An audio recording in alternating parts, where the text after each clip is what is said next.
This episode, we examine the recently announced Emmy nominees for the upcoming 77th Emmy Awards ceremony. we take a look at the current state of both Kevin Feige's Marvel Cinematic Universe and James Gunn's recently launched DC Universe. And we discussed politics for like 45 minutes to an hour, way too long at the end of this. Unintentional. We shouldn't have done that. Yeah. It was honestly... It was a bit of a mistake, yeah. Yeah, it's because we talked about the Stephen Colbert show being canceled because it. Yeah. Anyways. Lots of things. Woke. There's a lot of woke about woke Superman. Somehow Superman's woke somehow. Yeah. Because kind is woke apparently now, you know?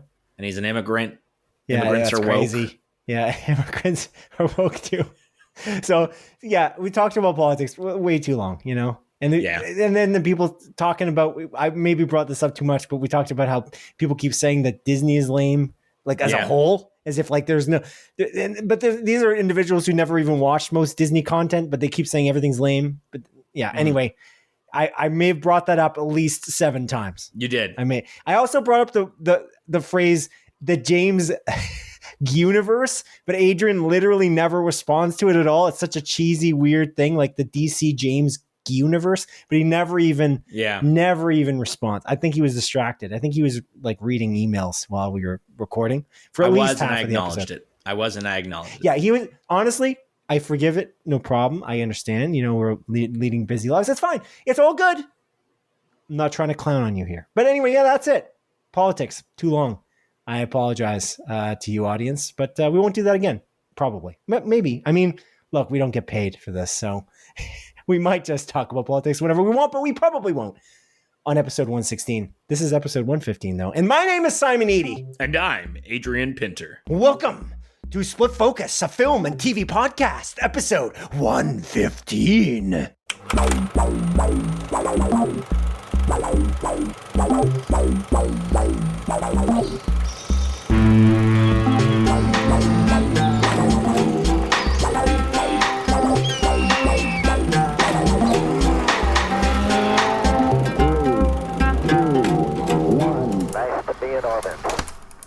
Dude, I start this podcast up. I go to invite you, and I put the Apple AirPod in my ear, and instantly one of them is dead. The case is fully charged. One of them is alive. The other one is dead. What kind of software and nonsense is that? Apple, get it together. That's all I'm going to say. Pro, right? Yeah. Yeah. I've been having that issue with my Pros as well. Yeah. It's ridiculous. It's so funny. Like Apple kind of not invented it, but they kind of reinvented the charging case for like earbuds. You know what I mean? Mm-hmm. They made it popular. And I feel like they're screwing it up, even though they're the ones who are supposed to be the best at software. They kind of don't have it right anymore. Yeah. It's quite strange. I don't know what's going on. But this has been a very strange day for me. Very odd. I was about to eat dinner.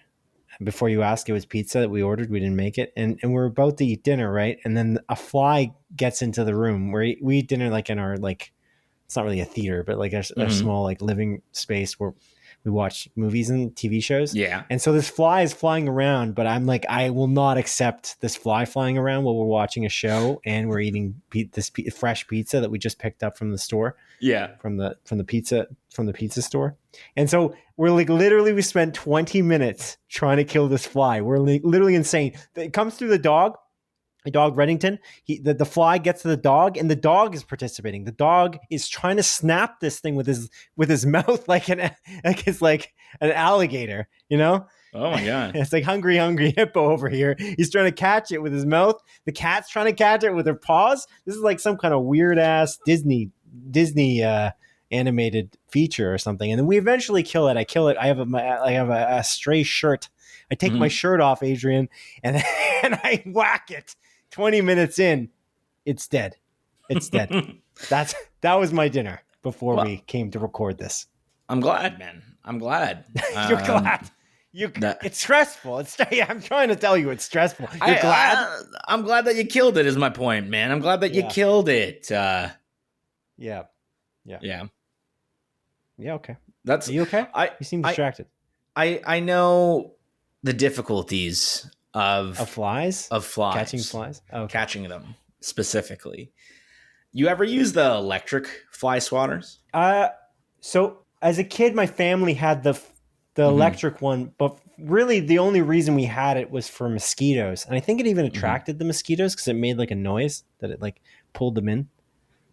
There's like a mosquito buzzing. Well, maybe that was just the buzzing of the electricity. Anyway, we killed mosquitoes that way because the flies weren't really as big of an issue just typically. But when you're at like in cottage country, mosquitoes can be really quite bad, especially if you're going to sleep and there's like 100 mosquitoes. Because June is when the mosquitoes really hit in Ontario, I feel like. And then the dragonflies come out, kill a lot of the mosquito population, and then it kind of resets, and then it's not so bad. But like May, June is when mosquitoes get bad. Anyway, so yeah, we had it for that. Why do you ask? Do you have one of those?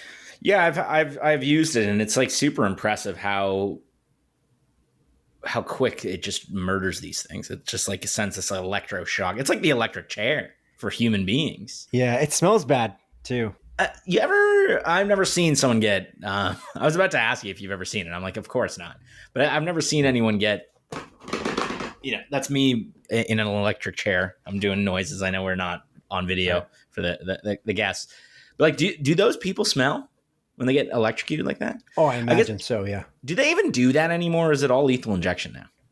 They do it in some states. In Canada, we don't have that here anyway. Oh, I know. Like, we're in Canada. Yeah. But like they do. So you know what's crazy? Somebody chose, because you can choose apparently in some states in the United States, somebody chose to get killed by a firing squad last year. Oh. Or is it this year? I can't remember what it was, but like really? He chose like, because lethal injection can kind of go wrong, unfortunately, if you don't get the dosages right. Firing squad, death. This year? Well, I don't know if it was this year. Just typing it in here. Yeah. Brad Sigmund, executed by firing squad in South Carolina. What did he do? That was this year. I don't know what he did. But people sit on death row for years too, you know? Sigmund. It's strange. What a strange process that is. I don't really get it. But hey. But yeah, he chose firing squad. I feel like 2001 can be double murder of his ex-girlfriend's parents. Yikes. Yeah. Took him 24 years to kill this guy after that. That's crazy. That's a long time. That's what I'm saying. Yeah. They sit on death row for like years. Tax dollars. Years. Sure. Damn, he killed his girlfriend's parents with a fucking baseball bat, dude. Before kidnapping his ex-girlfriend at gunpoint. Okay, yeah. This guy's a piece of shit. It's funny you say like tax dollars, dude. But in reality, I mean, like in Canada, we don't have capital punishment. So in reality, tax dollars all the way for life. You know what I mean? You're using more of them. So I don't know. I'm not a fan of capital punishment. I don't know if we should really be playing God, but yeah. Anyway, I don't know. I don't really care. I have no mind of it. We don't deal with it here in Canada. So. Right. We're also not a capital punishment podcast. No. Here at Split Focus, a film and TV podcast. Before we continue though, if you were going to get killed like that, what would be your choice? Lethal injection? Like lethal injection should just be better. I'm really confused. Like, why is it? Get the correct dosages of what like chemicals that they use. Like, make sure that the chemicals make sense. Like, put someone to sleep, and then I don't get it. I am confused by this. Yeah, people die by accident with too many sleeping pills. Like, can't we just get this right? I feel like we could. I feel like there's maybe a lack of caring about it because there's this like balance people, the state is trying to find. It's like, how much money should we spend into figuring this out? These people committed serious crimes, terrible. We don't want to spend too much taxpayer dollars to figure this out. And that seems to be what it is, because I feel like there's got to be a way that you can do this humanely. We don't need them to suffer at the end. Guillotine. I think that would also screw up. What if it doesn't go through? It's not sharp enough. It gets caught. Your neck bone might be stronger, like larger density for some people than others. Explosion. That's horrible. That's got to be horrible. Yeah. I feel like firing squad can be good if you get if they're aiming for the head, I guess. Yeah. It's just over in an instant. But what if they miss quite a few times? And you're just being shot by 10 That's guys. Horrible. Yeah. Horrible. Yeah, it's crazy. I feel like, dude. If I had to choose one of those three, You're going out anyways. You may as well go out like with a bang. You know what I mean? Many bangs. Yeah. Yeah. Many. Yeah. Yeah. The explosion one doesn't work too. I mean, I'm sure that could be quick as well, but I feel like it doesn't. I mean, we watched Warfare. Yeah. It can be very devastating. Yeah, but that's true. I'm thinking like, because explosions are unpredictable. I think that's why you wouldn't do that on a humane perspective.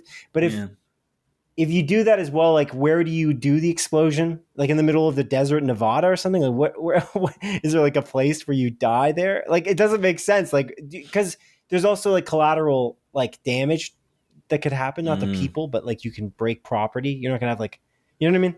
So I feel like there's no perfect situation. I really do think lethal ingestion. I guess it is ingestion. Yeah. Injection. Oh my God. Can be the best method. My cat's in here, Simon. I didn't even notice. That's nice. That's He's nice. been sneezing a bunch recently, though. Oh, he's got allergies. Seasonal allergies. Like me. Man, I've been really feeling the allergies. This has been really bad. This year, I don't know I have no idea why. I can't explain it. I've had so many allergies this year. Yesterday, I was like really suffering. And the day before, like I had a serious headache. It felt like I was like, do I have a really bad cold? Or do I have allergies? I wasn't sure. I'm pretty sure it's allergies, but hey. I don't really suffer too often from allergies. Like, I think I'm developing like a slight cat allergy, but I don't really care. I'm gonna.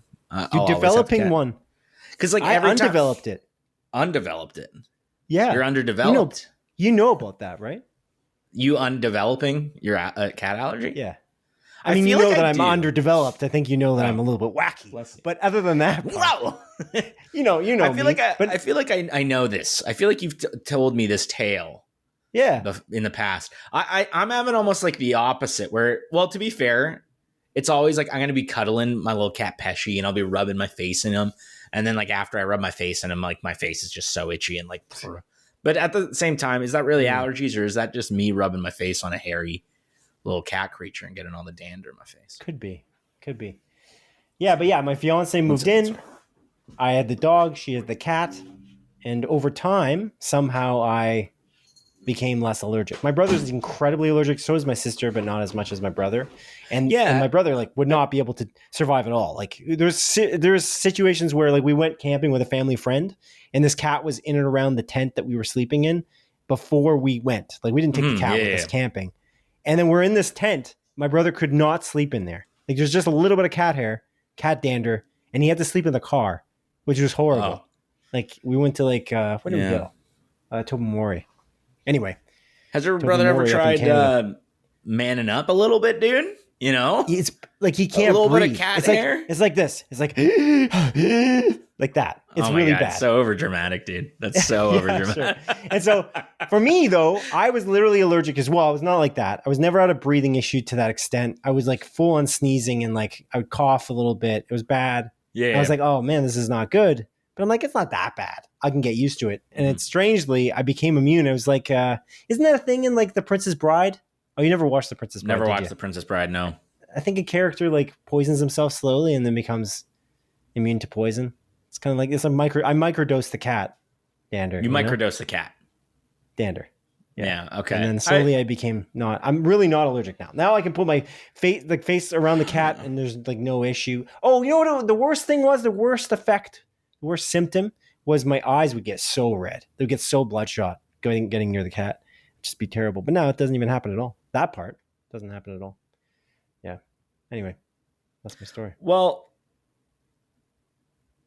yes. I'm glad that you have developed a immunity to cat allergy. It seems like it, but to take just like a big step back, Simon.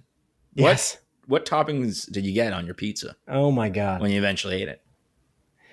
We went to Toppers again. It's a coincidence. We went on a Toppers kick. Because I think we talked about this last week or the week before. Or I guess we do a bi-weekly podcast here. This is a bi-weekly film and TV podcast, audience. Stick with us because we're going to get past the pizza talk in a second. And the capital punishment and cat allergy talk. But we did Toppers pizza. We did like the meatball pizza. Pretty good. And then we did the tropical heat wave, which is like the pineapple and hot peppers combination. That one sounds good. I feel like I'd get a kick out of that one, Simon. Yeah. Domino's has 50% off right now, all summer long. All summer. Yeah. Use code 501. Wow, you're like, you work there. Yeah. You work for Domino's corporate? There's a bunch of signs around my like house area, just like lawn signs and stuff. That's cool. It's crazy. I enjoy a good slice of Domino's, you know, but my personal favorite is the pizza shop right around the corner of my house. Oh. 3 for $1. So good, dude. They got really good wings there too. That sounds terrible. It sounds terrible. It does. It sounds terrible. 3 for $1? Yeah, 3 for $1. That's just any place that's like named after the discount that you get on the pizza. Naturally, I'm like, I'm skeptical. There's 2 pizza places in Guelph that are like mom and pop shops that I think are really excellent. Which ones? Specific. Pizza Trocadero, I think, is excellent. Mm-hmm. And there's another pizza. Do you know this? Is it like a Serbian guy that owns that place? I feel like I heard that it was a Serbian guy because my parents mentioned it many years ago. That might make sense. Yeah. Yeah. Sure. I don't know. I never asked their nationality when I went in there. The second place escapes me because it's not a pizza place. Oh, I just found it actually easily.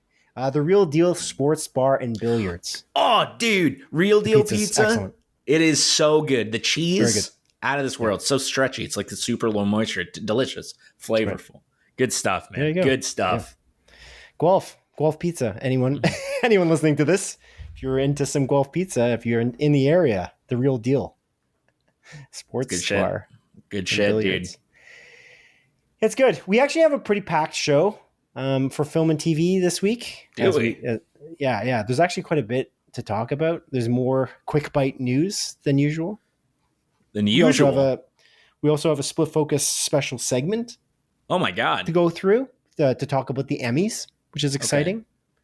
I don't know if we actually have that much to talk about in terms of what we watched. I don't actually, because we were going to potentially watch Fantastic Four First Steps before we recorded this. Yeah, and Eddington.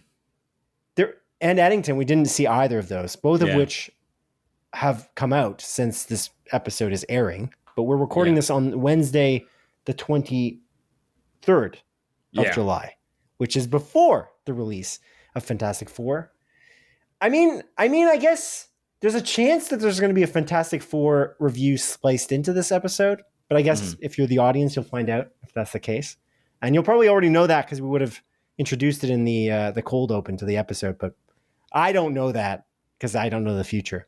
Mm-hmm. So anyway, let's just get into the quick bite news. Unless you got more to add, more to share. We haven't talked to each other too much because you've been, I think, pretty busy with various personal stuff over the last couple of weeks. You have also been busy, though. I've been away, a little bit too. Yeah, it's true. So, yeah. Do you have anything to add? Or no? Oh, okay. No, I'm good. Okay. I nothing too crazy. Nothing too crazy, man. I appreciate you recording early and also appreciate your understanding on me having to switch because we were going to go watch Fantastic Four upon release night. Right. But, I guess we should say that we're not just lazy, although we don't get paid for this anyways. but we would have recorded out. It doesn't make any sense to record this earlier. We usually will record a couple days before the air date because this podcast launches every Tuesday, basically every 2 weeks on Tuesdays. We just couldn't do it because you were busy. But like I'm out of town on the weekend, and then tomorrow I have to pick my fiance up from the train station. She's going to Toronto, and of course the train comes right as Fantastic Four starts. Perfect timing. Oh, cool. Right on the dot. And then you're away on the weekend, later. And that's why we couldn't. Correct. Yeah. I mean, we could do a late showing of Fantastic Four tomorrow. We could, like last minute, but yeah. Well, it's possible. I guess we'll see again. Yeah, I guess we'll see. I guess we'll freaking see, dude. I guess the audience will see.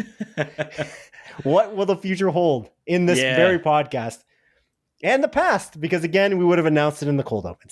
So it's a mystery. But anyway, crazy stuff. Time travel. Okay. Well, Adrian, let's get into some quick bite news of the film and TV industry. So this one's a little bit more packed than usual. I omitted the trailers, although if you have any trailers to talk about, I'll leave a quick moment at the end of this quick bite news segment for you to mention it. But here's what, I see you clicking on that link. It's pretty cool. We'll get to it. We'll get to it. Okay. That's the last piece of quick bite news. Letter D, Oh. but letter A in my notes here, Adrian. The first bit of quick bite news. Nielsen Ratings reported, and this is something I just threw in here because I thought it was really interesting, just as a quick thing.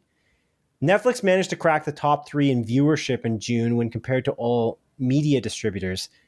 I would have thought they would have done this many times before, but apparently they have not. Did you know this? Do you have any idea of this? This is a crazy thing. Can you guess what the top media distributor is in June of 2025? Based on market shares, 12.8% is the top one. Guess which one? I think you can guess it. I don't think I can, Simon. I'm actually media distributor though, broadly, very broad media distributor, not like media distributor. Yeah, let's take a guess. NBC Universal. You think NBC is the top one? I don't know, dude. I can't think over of Netflix. Maybe. I'll be honest. I thought the Nielsen ratings was done. I thought they kind of just stopped focusing on that. So Nielsen ratings used to be, Netflix is not on not linear TV, right? So Nielsen ratings, the company Nielsen Ratings, they changed the way they did their business. So I should have, I guess, started with that. Nielsen Ratings used to be linear TV ratings. What are the viewership numbers for the linear networks? Mm-hmm. That was the idea behind Nielsen Ratings. Then Nielsen Ratings evolved. You evolve or you die, essentially. That's why MySpace no longer is here. They didn't evolve. No more BlackBerry. You know what I'm saying? But Nielsen Ratings did evolve, apparently, and they tried to encompass streaming services like Netflix, hence them cracking the top 3 in June. And so they just think every media distributor that ever exists right now, they've actually nailed it, and they actually can determine the viewership for all distributors. Can you guess it now? Does that help you? Not NBC Universal. That's incorrect. Although, where is NBC Universal in here? Crazy. NBC Universal is number 4. It's not the worst guess. Yeah. Good job. Well done. Thank you, Simon. Thank you. I don't know. I genuinely have no clue. Would I say something like? Is it like a sports related thing? Like, can you guess why it might be NBC Universal? And you just said it. I would argue that the reason why it is NBC Universal is number 4 is because of sports. Okay. NBC Sports. That is a big thing. But there are other sports distributors. There's also one that doesn't distribute sports. Oh, they do in a roundabout way. But it's arguably one of the most popular websites in the entire world. And it continues to be so. And you love it. And you probably watch more on that than anything else. The YouTube, dude? The YouTube? Correct. YouTube is 12.8%. That's right. Wow. You got it. And the second one is Disney. So good for them. I was going to guess Disney because of ESPN. That's right. ESPN is huge. Then they obviously have Disney Plus, and then they have ABC, and then you combine all that together, and you get the market share of apparently 10% of viewership. Wow. So Nielsen's aggregated view of total TV usage by media company. Oh, it is TV usage. Interesting, too. So YouTube must be on like Apple TV and various other places. I Apple watch TV, YouTube. Service, like Smart TV, etc. Like I watch YouTube on my PlayStation all the time. So that must be counted as well. Yeah. Anyway, I thought I would just throw that in here because when I saw it, I'm like, Netflix only cracked the top 3. Like that's a rare thing, is what this article was saying. I was like, really? That's interesting. Genuinely, that's genuinely interesting. They're at 8.3%. Apparently. Yeah, I don't know. Yeah, this is an interesting thing because, like, I mean, for me, like, YouTube is actually like probably where I consume the most content, realistically. I would say, like, viewing content, because I watch a lot of YouTube, just like different channels, like a lot of YouTube cooking stuff. I watch. Yeah, I watch a lot of like, video game related things. I'll fall into rabbit holes on YouTube shorts. Right now, I'm watching this guy. His name is Sergio Outdoors, and he's this like old Eastern European man. I'm assuming, older Eastern European man, doesn't say anything in any of his videos, and he just does outdoor survival tips. Oh. So I've just how does he deliver them without saying anything? He just shows you. Oh. He just shows you. Okay, that's cool. Yeah, and he always ends his videos where he looks directly into the camera and does a thumbs up. I'm like, this guy's nice. This guy's nice. Yeah, That's cool. So honestly, that makes sense. Yeah, when I'm really thinking about it, because I watch so much YouTube, like genuinely so much YouTube. So somewhat ironically, the YouTube I consume is mostly linear TV. Oh, really? Yeah, because the legacy TV, I'm a cord cutter. Like, I feel like most people are age and below. I don't purchase linear TV, but there's a lot of linear TV networks that post their content on YouTube. And actually, we're going to get into some of that later in the show for a brief moment. But anyway, we'll get into it. But yeah, so I don't watch a lot of like YouTubers, which is strange.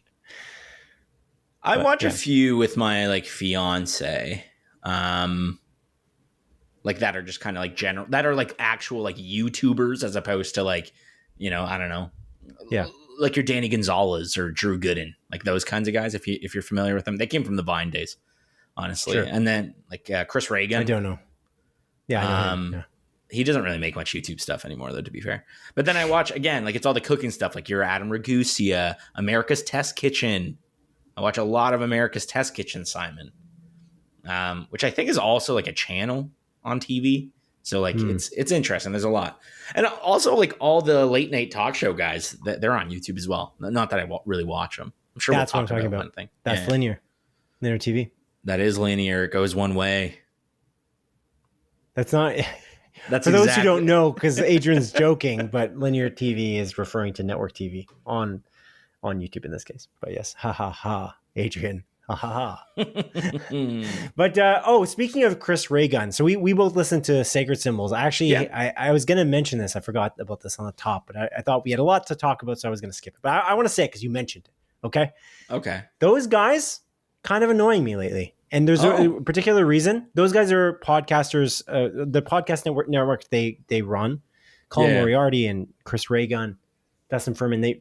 They're running a podcast network for gaming specifically, but they sometimes get into movies and TV.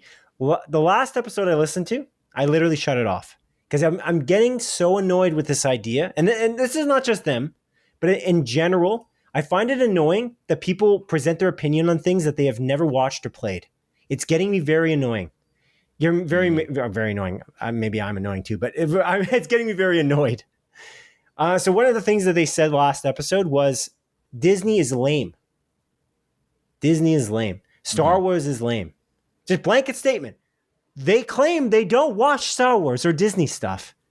And the one guy actually said, "Oh, I did see Frozen recently. It was pretty good, actually. Really good." It's like, whoa. So you think it's lame, but the one thing you watched from them is not lame.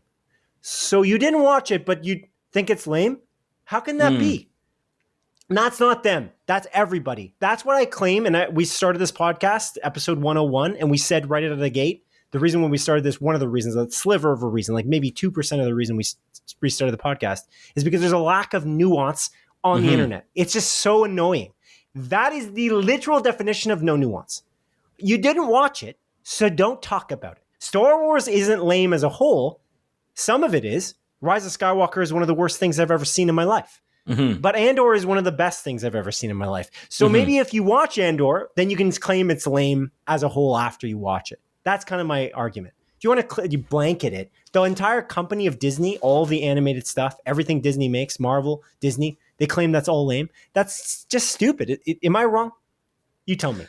I don't think you're wrong. You just gotta like take it, or not take it. That's not the right phrase. You just gotta like, I don't know, just don't let it get to you, man. Just listen. I don't know. I enjoy listening to there.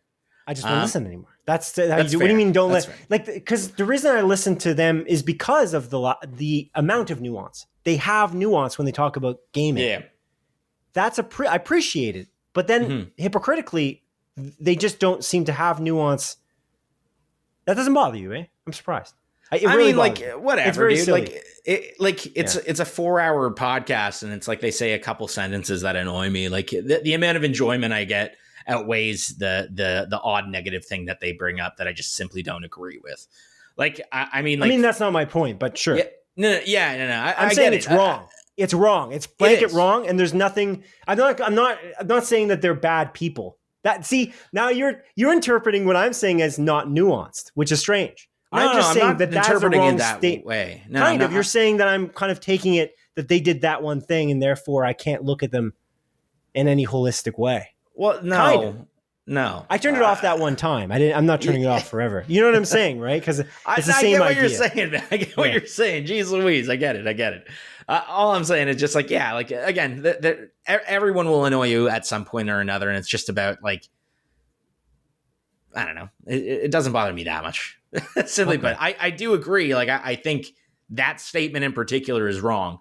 But I think, they make it every time, almost every show. It's so insane. I don't understand why they're so obsessed. They're very obsessed with dissing Disney and Marvel and Star Wars, like as I guess Disney as a whole, but Marvel and Star Wars included. I find that very silly because it's like, to me, anyone who's on top is an easy mark.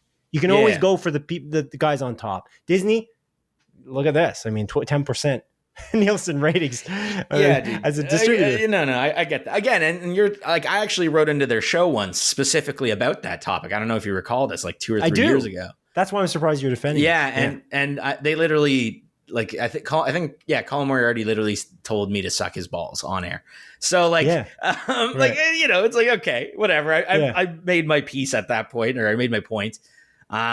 But no, you didn't. I do agree. You didn't make your point. They didn't listen to it. They made fun of you. It was at least Chris Reagan was a little bit more understanding at the very least. But in this case, when Colin was calling it lame, he just agreed. I'm like, but I don't know what that opinion is. It's so funny to have an opinion about something and then claim that, but you know, Spider-Man No Way Home, really great. It's like, but that's not your opinion then. Because it's just like you're blanketing it all together because it's cool. It's cool to diss Disney. That is the point of it. It's a broad overview. But to be honest, it's also really cool to diss Intergalactic, something they have a serious problem with over on that show. Dissed really Intergalactic, the Heretic Prophet, the Naughty Dog game coming out, only has one trailer, completely destroyed on YouTube, just absolutely wrecked by people who are very angry individuals, clearly. But it's like, that's kind of the same thing, actually. They're doing the same thing to Disney as people are doing the Intergalactic. No one's played Intergalactic. It's not even out yet. People are destroying it in the comments. It's like, whoa, calm down. Naughty Dog has failed 0 times in the last 25 years. So like, relax. It's a little strange, but that's kind of the same thing. I find it a little bit strange, but yeah, I don't know. I didn't expect you to defend, but yeah, okay.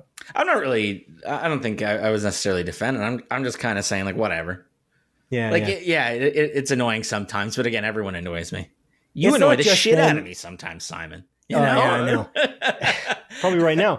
And I'm sure I annoy the shit out of you. Again, but yeah, no, I get calling them out. I'm just calling people out in general. I find it really silly. We're a new drama podcast, and we're going to just start beef with a bunch of other podcasts and see if we can, right. If anyone listens to this, we're going to have five. We'll just post it. We'll just start posting it online. You clip this part out on Twitter exclusively, tag them all, and be like, I think you're lame. Yeah, I think you're lame. Yeah, I'm gonna go back to their podcast, but I shut it off. I'm like, you're lame. You're lame. I'm listening to music right now. I was on a big drive. Like I was driving up north. I was like, this is absurd. I thought you were. I don't know what my mind is so on Death Stranding. I was like, oh, you put on the music player in Death Stranding and you're driving up north to the Northern Distribution Center. Yeah, and a tri bike or whatever they call it. Yeah, God. That game's immaculate, dude. I've been balls deep into it.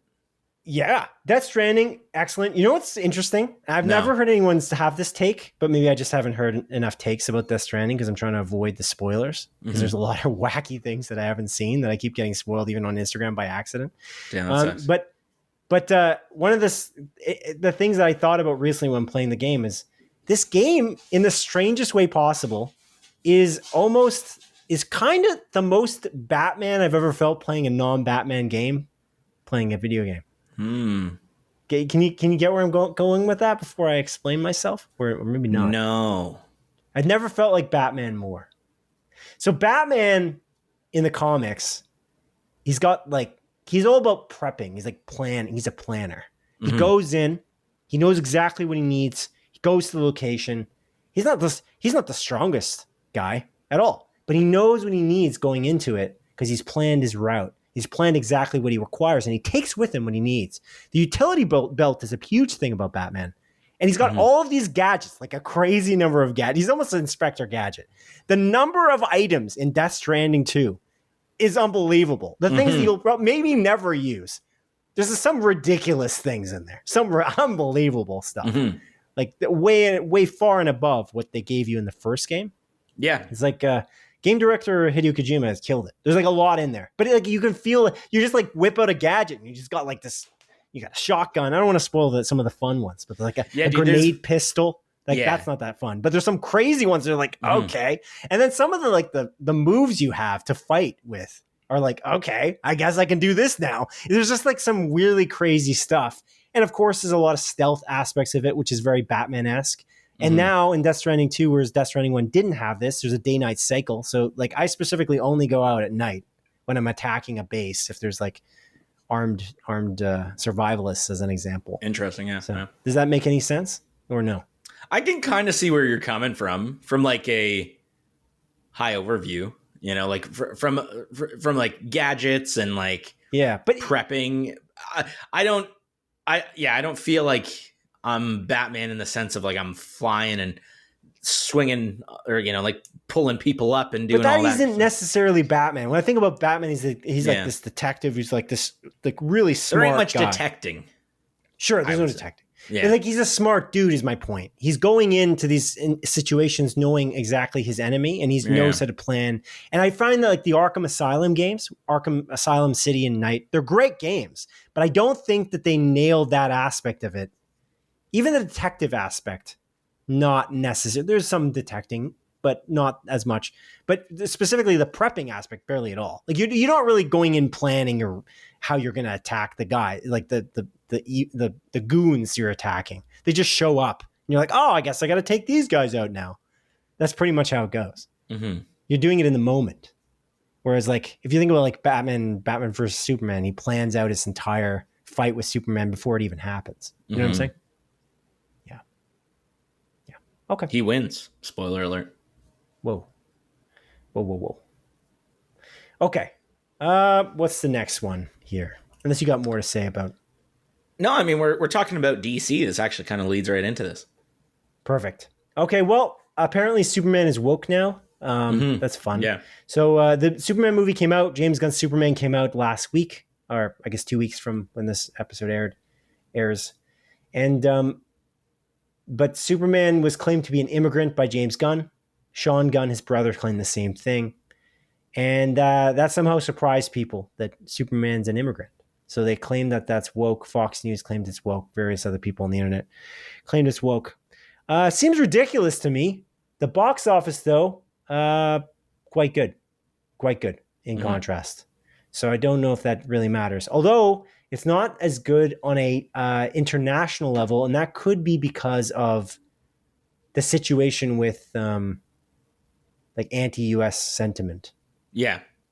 That seems to be the case. But I don't know if you had any thoughts about this or the woke thing, or like Dean Cain was like, gosh, James Gunn shouldn't have said it. He's an immigrant because it's going to hurt the box office. It's like, he's a fucking alien. He's an alien. Are people babies? He's an alien from outer space. Of course, he immigrated to Earth and ended up landing in the United States. Yeah. Yep. He snuck across all borders, right, and landed there. Yeah, it's $426 million is the box office currently. Not bad. Worldwide. 2 weeks. That's not bad at all, man. Yeah, I don't know. I just don't care. Again, if someone is saying anything is woke, I just immediately think they're stupid and they don't know how to put an argument together, or use words to define anything. Woke is such a fucking beaten to death term. I hate it. And if you use it, you're stupid and I hate you. Yes, you, person listening. Okay. Jarrett. Yeah. Classic name. Everyone knows a Jarrett. Yeah. But yeah, no, I'm glad that it's doing relatively well. I'm not super shocked that it's not doing well outside of the US based on I mean, hell, even up north here in Canada, there's a big anti-US sentiment, right? Like, and we're neighbors. So like, I'm not too surprised that it's not doing, or like, that's what we're included in the North American like domestic numbers, though. I know. I'm just referring to in general, Simon, like, I'm not surprised that may be the reason why it's not doing well. It is also, like a very like America movie. I think it's like fully banned in Israel, which is funny because I made that reference. Israel is boycotting it or whatever. Which is funny because I made that comparison when we talked about the movie, that there's like this, like these two nations that are kind of at war with one another, and it's like a genocide. So I was on the money with that, I think, making that comparison. I don't think that's Gunn's comparison. I feel like I think that banning it is almost like an admission of like, oh, we know we're doing something wrong, because like that's not the comparison. I wouldn't even make that comparison. That's so weird. Isn't that weird? Why would you ban? Is that why they banned it? Because they think that James Gunn was making it direct? I didn't hear it was even banned. Oh, damn. Interesting. Superman. Okay. That's Israel. Crazy. What are they thinking? Banned. No, you were right. Like when we did the review, I think you were right to make the comparison, but I think it was an amalgamation of various wars. I don't think that was the intention, like at all. It's like it was kind of like Sorry, I guess it's not banned. It's just they is like a lot of people were boycotting it. Oh, they're just not going to see it. Oh, okay. Well, Israeli audiences are calling for boycott. Oh, I'm sure people are calling for boycotts in the United States because that's part of it too. I feel like this is the crazy thing about this, is that Superman, we didn't really talk about this enough. I feel like I made a mistake of not talking about this enough on our review of Superman. I really liked the idea of the center of the movie being a kindness is kind of the moral of the story. Like Superman being a very kind person and having kindness be at the center of the story, as James Gunn points out many times in various interviews post movie release. I think that is really unique in a way compared to especially Zack Snyder's Snyderverse. So now we're doing it. We're in the James universe, and Superman's Fellas, kind. Is it woke to be nice? Yeah, is it woke to be kind? That's the question. Well, I think that's the question that they're answering. Yeah, it is woke to be nice. Apparently, you can't be kind. I'm tired, man. I'm tired. But that aspect of the movie is really great. It's one of the best parts of the movie is how much focus there was. Like Superman, like this Clark Kent is great in that regard. It's cool because I'm sure it will. You'll be able to juxtapose him with like people like Peacemaker as an example, or various other characters that are not like that. And James Gunn mentions that like in his DC, like the James universe, he's making it so that the various properties are different tonally across the board. Is one of the goals he has. So it's cool. But yeah. Nice. Okay, cool. All right, we can move on unless you've got more to say about Superman. Not necessarily about Superman, Simon. I was more so just thinking, because you have a little question here, like what are we thinking about the start of Gunn's DCU? And I'm thinking this is really good. My question to you, though, because they're talking about the new Sandman movie that's coming out. Apparently, it's going to be like a horror movie, right? In tone. Clayface? Yeah. Sorry, what I said Sandman, didn't I? Yeah. Sorry. Yeah, Clayface. Whatever. One's Marvel, one's DC. They're pretty different though on a like a tonal perspective, I think. Then there's a lot of talk about Wonder Woman fast tracking that, yada yada yada. Apparently, The Authority lost its writer, which I guess kind of goes to your point where you think that James Gunn's going to take over The Authority and kind of go with that movie, which is interesting.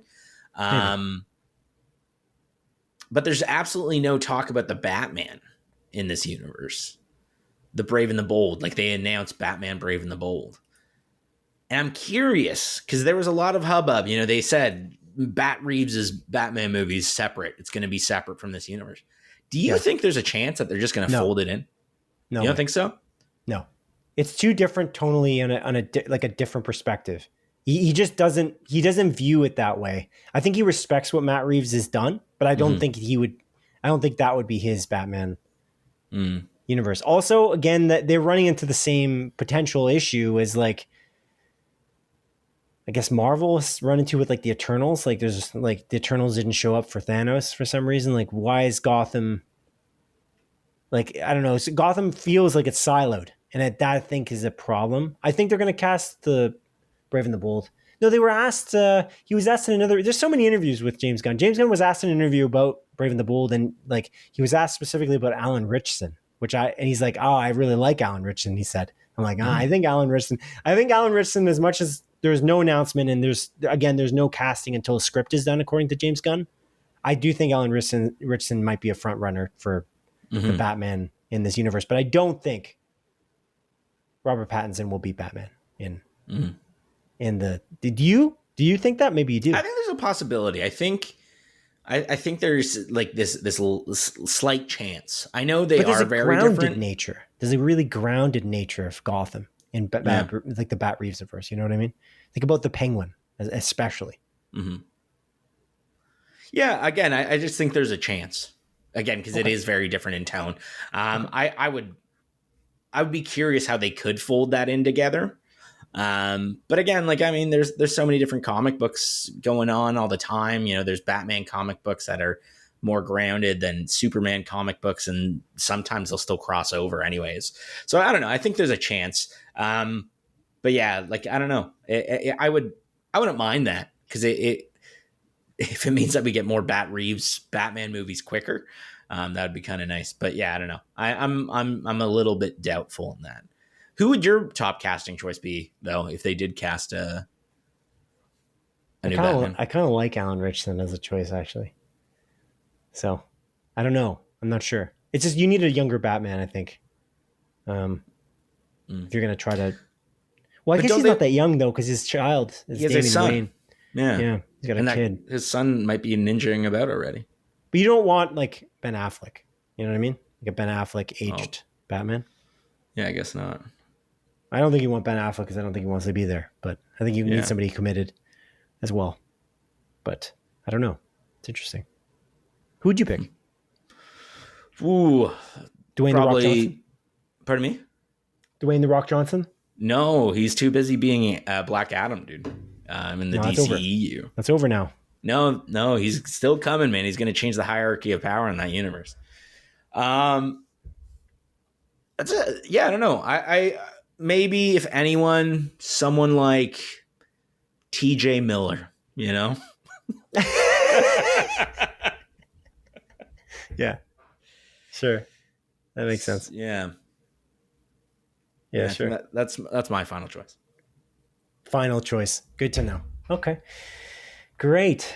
Good to know. All right. Well, let's move on now to the next, I guess the other side of the superhero franchise coin, which is Kevin Feige's baby, the Marvel Cinematic Universe. During a presser with various Hollywood reporters, like people from Variety, the Hollywood Reporter, Deadline, Kevin Feige teased a reset after Avengers Secret Wars that will be led by a new team of Avengers. He said, quote, Endgame literally was about endings. He's talking about Avengers Endgame, the movie. Secret Wars is about beginnings. Even Tony Stark apparently, sorry, that was an unquote.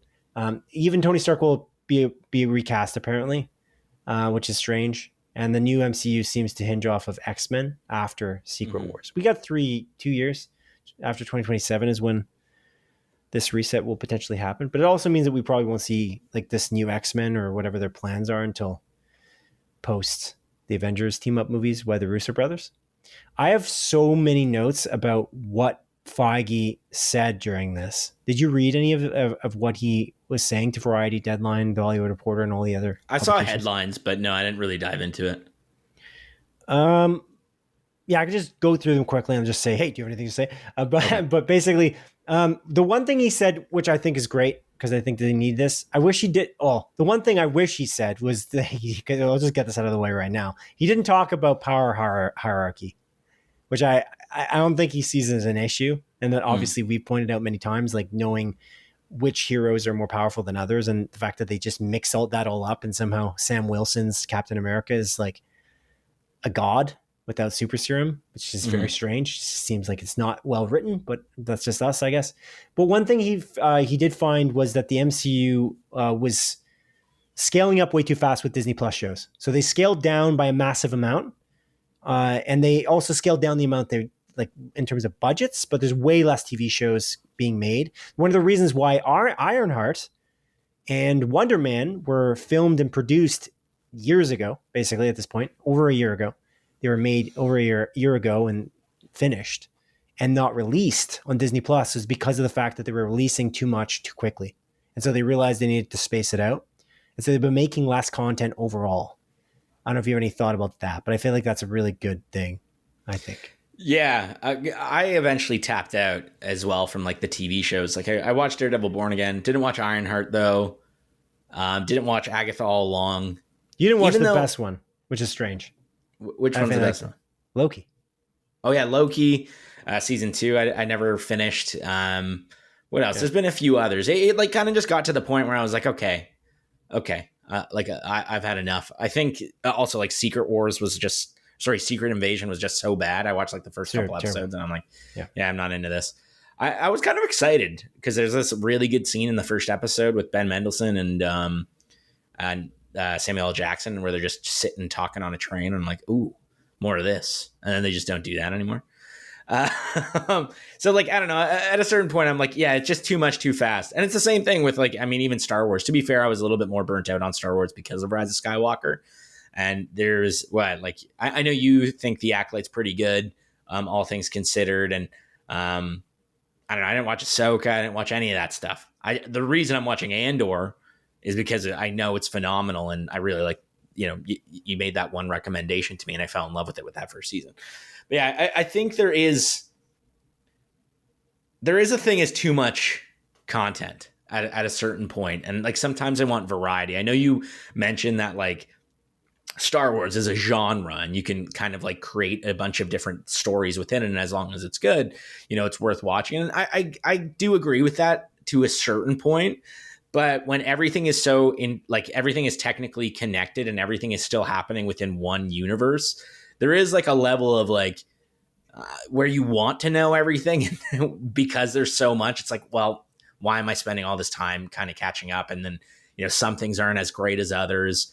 And again, I will blame Rise of Skywalker as much as I love Andor. And I think Andor season 2 is immaculate. Like there is something in the back of my head. It was like, all this leads to fucking Rise of Skywalker 30 years later. And that kind of sucks. Or 60 years later, or however many years later. Right. Like there is a downside to releasing so much content. So if they slow things down and just focus on quality, release 1-2 shows a year of really high quality, that I think will make it a little bit easier of bringing more people back in. Because honestly, like with the Marvel shows, not all of them are great. Like even the earlier ones, like WandaVision was really good until the end. I thought the end was kind of botched. What was the other one that came out? Falcon and the Winter Man. It's essentially purposeless because those characters have no growth, even in Captain America, the fourth Captain America with the Red Hulk. Sam Wilson's in the exact same position as he was at the start of that show anywais. What I mean? He's complaining. Just like, I'm not ready. It's crazy to think that Captain America Brave New World, Captain America 4, it had sold more box office tickets than Thunderbolts. Yeah, it sucks because Thunderbolts is excellent. Yeah, and it's interesting too because I saw like a thing that Kevin Feige also talked about how he thinks Thunderbolts didn't do well because so many of these characters were in Disney Plus shows or originated from Disney Plus shows. Yep. And I don't necessarily agree with that statement alone because wasn't only what's his name, Wyatt Russell, the only character introduced in a show that hasn't been in a movie? Introduced in a show. Because Florence Pugh and David Harbour, they were in the Black Widow movie, technically. Yeah, I think what Feige was saying, though, to be fair, was he was making a reference to homework. He's saying that like the problem is that we've got so much content, and you kind of have to You have to keep up with it. And if you don't keep up with it, which is really point you just made. Yeah. To be honest, because that's the same thing with films too, potentially. You don't go to the theaters, whatever, and you don't see the movie or the TV show that you need to watch to understand the rest of the plot. That's not the way that they were really built, according to Feige. But the problem is when there's that much content, like, how do you possibly make the audience know that they're not doing, like, they don't have to do research before they jump into the next film? And so that was the claim about Thunderbolts. You're right, though, that does seem to be right about Wyatt Russell. But it's hard to keep track. I think that's the point, right? It's a team up movie of none of those characters are Captain America. They're all B characters. The B roster, all of them. That was the whole point of it. That's the whole idea. It's a crappy team is the whole point. And so if they're all B characters, you do have to kind of pay attention. It's like, whoa. I'm sorry.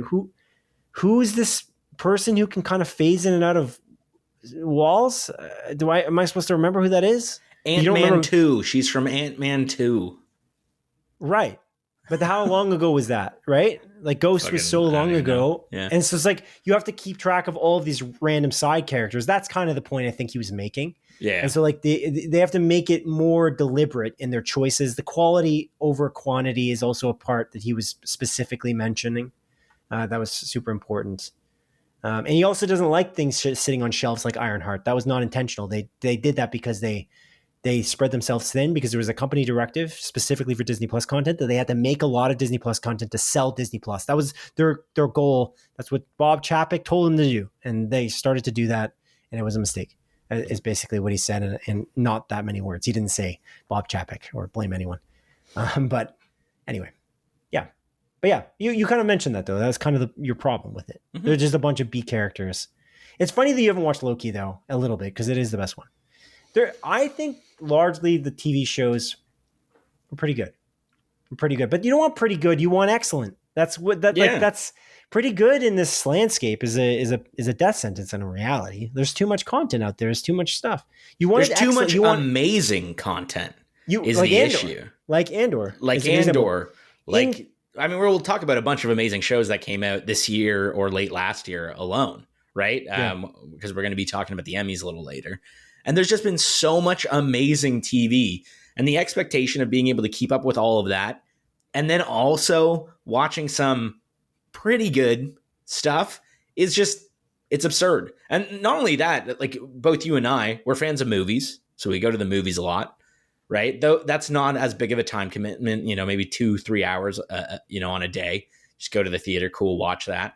But on top of that, we play video games, and the past couple years for video games in general have been bananas, especially for me. Like last year was crazy for me.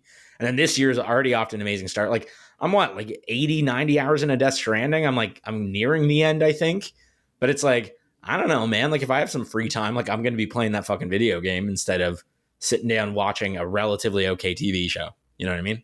Yeah, that's the reason. Like people always say to me, why do you care about Rotten Tomatoes scores? It's like, you know how much stuff there is? Are you just putting on something? Like I'm not one to go through Netflix and just what's on today and just scroll through. I don't do that at all. I just don't do that. That's a dumb way to watch TV shows, in my opinion. I look at Rotten Tomatoes. I strategize, what am I interested in seeing? I really, really want to see Poker Face as an example. Yeah. There's a lot, it's got to be if it's not an 80 or above, it has to be a recommendation from somebody that this is underrated. You got to watch it. It's really good. That's kind of where my mind's at. I'm not choosing. Rotten Tomatoes is not flawless in any capacity. It's quite fallible, actually. But that's not the point of it. The idea is having review scores helps me weed out the crap because I don't have time. I just don't have time. As you just said, we just don't have that much time in a day. And so my backlog of shows, my backlog of games, my backlog of movies is built upon good review scores, word of mouth, people who I trust who recommend things to me, that type of thing. That's the whole point. So, yeah. I will say, in contrary to what you said about Star Wars, I actually find Marvel and Star Wars to be a little different in terms of jumping into them because I do find that Star Wars has done a really good job of separating timelines quite well and that there's a lot of different timelines that each of the individual shows or movies follow. So as much as you're right, Andor does lead into Rise of Skywalker, I guess, eventually. It really leads into 1977 Star Wars more than anything else, I guess. Reality, that's really what the whole goal is. It culminates in the destruction of the Death Star is the whole idea. So I find that Marvel, though, the problem with Marvel is that they love look who it is. Look at it. It's Charlize Theron. Like, look who it is. It's Doctor Strange again for some reason in this movie. Oh, yeah. Look who it is. It's freaking one of the Guardians of the Galaxy that you loved in that one movie. It's like okay, relax. But like that's a lot of what the movie is, and that's kind of those movies are, and that's where they almost have to stop doing that a little bit. And actually, somewhere in my notes here is written here. Feige also mentioned specifically with Fantastic Four First Steps. That's one of the things that was great about it. The new Fantastic Four characters are in another timeline because they don't want that issue. There is no worry about, why didn't Thor come and help in this situation? But because they're in another timeline. And you can tell that in the trailer. It's literally, it's a retro futuristic aesthetic, which is so cool. So cool. I'm so excited about Fantastic Four First Steps. I know it's aired already, audience listening, but we will watch it in due time and review it, but it looks really great. But I'll continue unless you got more to say. No, continue, please. Those points. Please. Okay. Cool. Please. Kevin's lesson from Superman is that superhero fatigue is nonsense. He likes how Gunn throws you right into a detailed world right away, which we talked about on our review. So one of the points that we both brought up is this idea of it actually is like Star Wars, like 1977 Star Wars. You're thrown in, you're like, what? These people live in igloos in the desert? Oh, there's two suns? Oh, there's weird people with like kind of like butts on their face? Yeah. They have butts for faces? Crazy. There's just like this element of it. It's just that you're thrown into it and you just like hold on tight. And it's really cool. It's like there's space wizards? It's neat.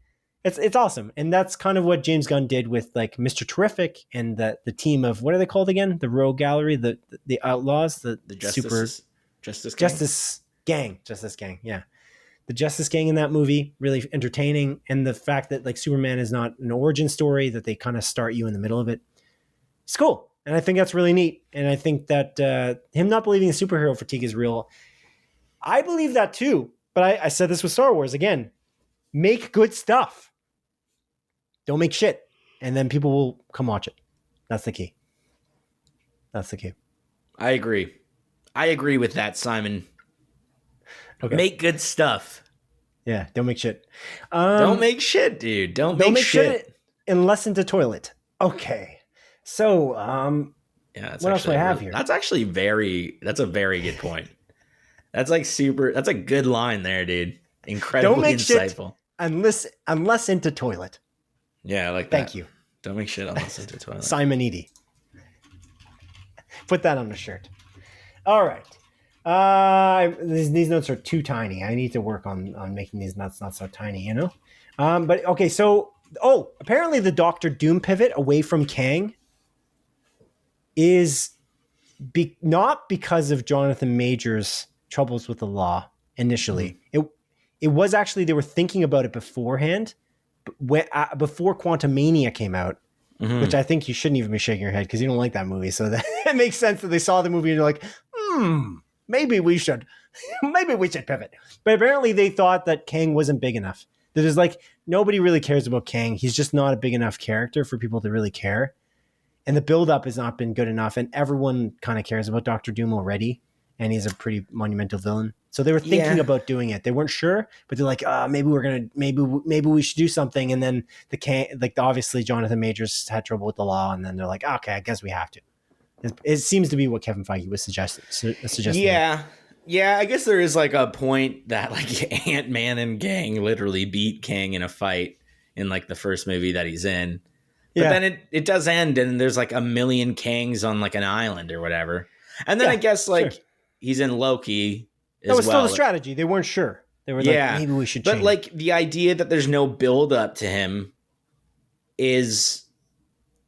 I just don't agree with that because there was build up and then obviously he got arrested. There's absolutely no build up to Dr. Doom at all. At all. Like, I don't know Sorry, much about. Did I misspeak? It's Maybe. not about build up. Maybe I misunderstood. It's about monumental villain, like a big figure, like a Thanos like figure. Okay. Like big build up is not really the thing. Oh, I thought you said something along that line. Maybe you just said that there's been no build up to him. But yeah, okay. Build up, as in like he's not built up. Like he's just not in a lower perspective. People don't care about. Kang. Okay, yeah, fair enough. Touche.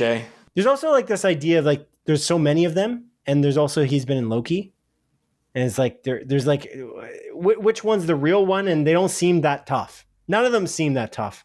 Is that they're not really? That's a lack of build up, like a build up on a hype perspective. Mm-hmm. Like you have to hype him up. Thanos doesn't lose multiple times before he goes and fights. There's no losing before he gets to Infinity War. Yeah, that's kind of the idea. Yeah, fair enough. Okay, what else do I got? Live action Miles Morales not happening until Spider-Verse series is done. I don't know if you saw that. I heard that as well. Yeah, it makes sense. That got delayed, by the way. End of June 2027. Yeah, like it was delayed by 2 weeks. It was like a 2 week delay or something. Yeah, it was like in the beginning of June. Yeah, it's interesting. I'm kind of like that first Spider-Verse movie was really good. Like I loved it, and then they waited a while for the second one to come out, and then they made the promise of the third one coming out a year after that. Yeah, and it's like what a mess. It's I think I feel bad because obviously there's a lot of animators that are putting in like the work to do it, and those movies are visually stunning and they are quite interesting. And I'll probably go rewatch them to build up that hype when we're leading into this third one. But like that's 2 years from now, dude. It was the other one came out 2-3 years ago at this point. Like, do I care that much? Maybe. Right at this moment, I don't. But like when it comes out, maybe I'll care. But like I feel like I have a vivid memory of like not loving that second one that much. I thought it was good. Again, visually stunning, but I feel like I have a memory of thinking like I thought the Flash movie was a more fun movie and that I had more enjoyment out of it. I feel like I had that thought. Maybe I'm totally wrong, and maybe it was just like this in the moment thing that I thought that recency bias coming out of the Flash. But yeah, I don't know, man. I just don't really care too much. I do find it odd, though, that they're so hesitant to allow a Miles Morales on the big screen, like live action, until that franchise is done. But I mean, it kind of makes sense because Sony was so averse putting a Spider-Man in any of their Spider-Man villain movies. So I don't know, man. The people at Sony like making these like decisions. There's something off with them. I'm telling you right now, there's something off of them. It doesn't make sense based on what you just said. Yeah. How can it be that they won't put Miles Morales as a live action figure in the Spider-Man Marvel / Disney Marvel Sony movies? But they literally have been making crappy movies for 10 years. None of them were good. None of the side movies were good. None of them. Not one. The Venom movies were fine. Like, fine. They're passable. Craven was apparently horrible. It's like a 7% on Rotten Tomatoes or something. Yeah, I showed you the scene with the mouth. Yeah, there's also that. The CG, unbelievable. They couldn't get one of the actors and they CG'd their mouth saying different words, like over a voiceover. Yeah. Maybe they recorded at home on their iPhone. Who knows? But it's messed up. There is a serious issue with that. So the fact that they have some standards now, they can't allow Disney to put Miles Morales into their movies, like, what are you talking about? It doesn't make any sense. There was Morbius. That was really, really, really, really, really, really, really bad. That was like a really bad movie, dude. I don't think it was worse than Madame Web. I gotta be real. I think Morbius because it follows the Marvel. No, I didn't, but it's reviewed worse. Is Morbius reviewed better? Maybe I'm wrong. I have no idea. I didn't watch Madame Web, so I can't. Maybe I'm wrong. I can't make that statement, Simon. I'm not going to say that Disney's lame here when I haven't watched all the movies. Okay. Oh, Morbius is 15%. Never mind. But you're not saying that's the thing that that was the point at the top of this. Being facetious. I'm being facetious. I know, but I'm not saying that it's not okay to say that like certain properties are bad. You can say one thing's bad over another. That's fine. just don't claim like a blanket statement that something's bad because you haven't seen it. It's like, it feels like it's like a FOMO situation when people do that. Like, oh, I have no time to watch that, but it's all bad. It's like, no. It's funny because I think people recommended Andor to those hosts, which is quite strange on that show. But anyway, okay, Blade is still happening apparently. Crazy. Yeah. That's crazy. I'm genuinely shocked. But okay. Yeah. I guess we'll wait for that. Anyway, Marvel, I don't know if I knew this until like this year, but anyway, Marvel basically just changes their scripts constantly in post and throughout the production, like constantly. It's a thing they do, and Kevin Feige calls it plussing. Like they just keep plussing the script. They keep changing it, plussing it every turn is the quote.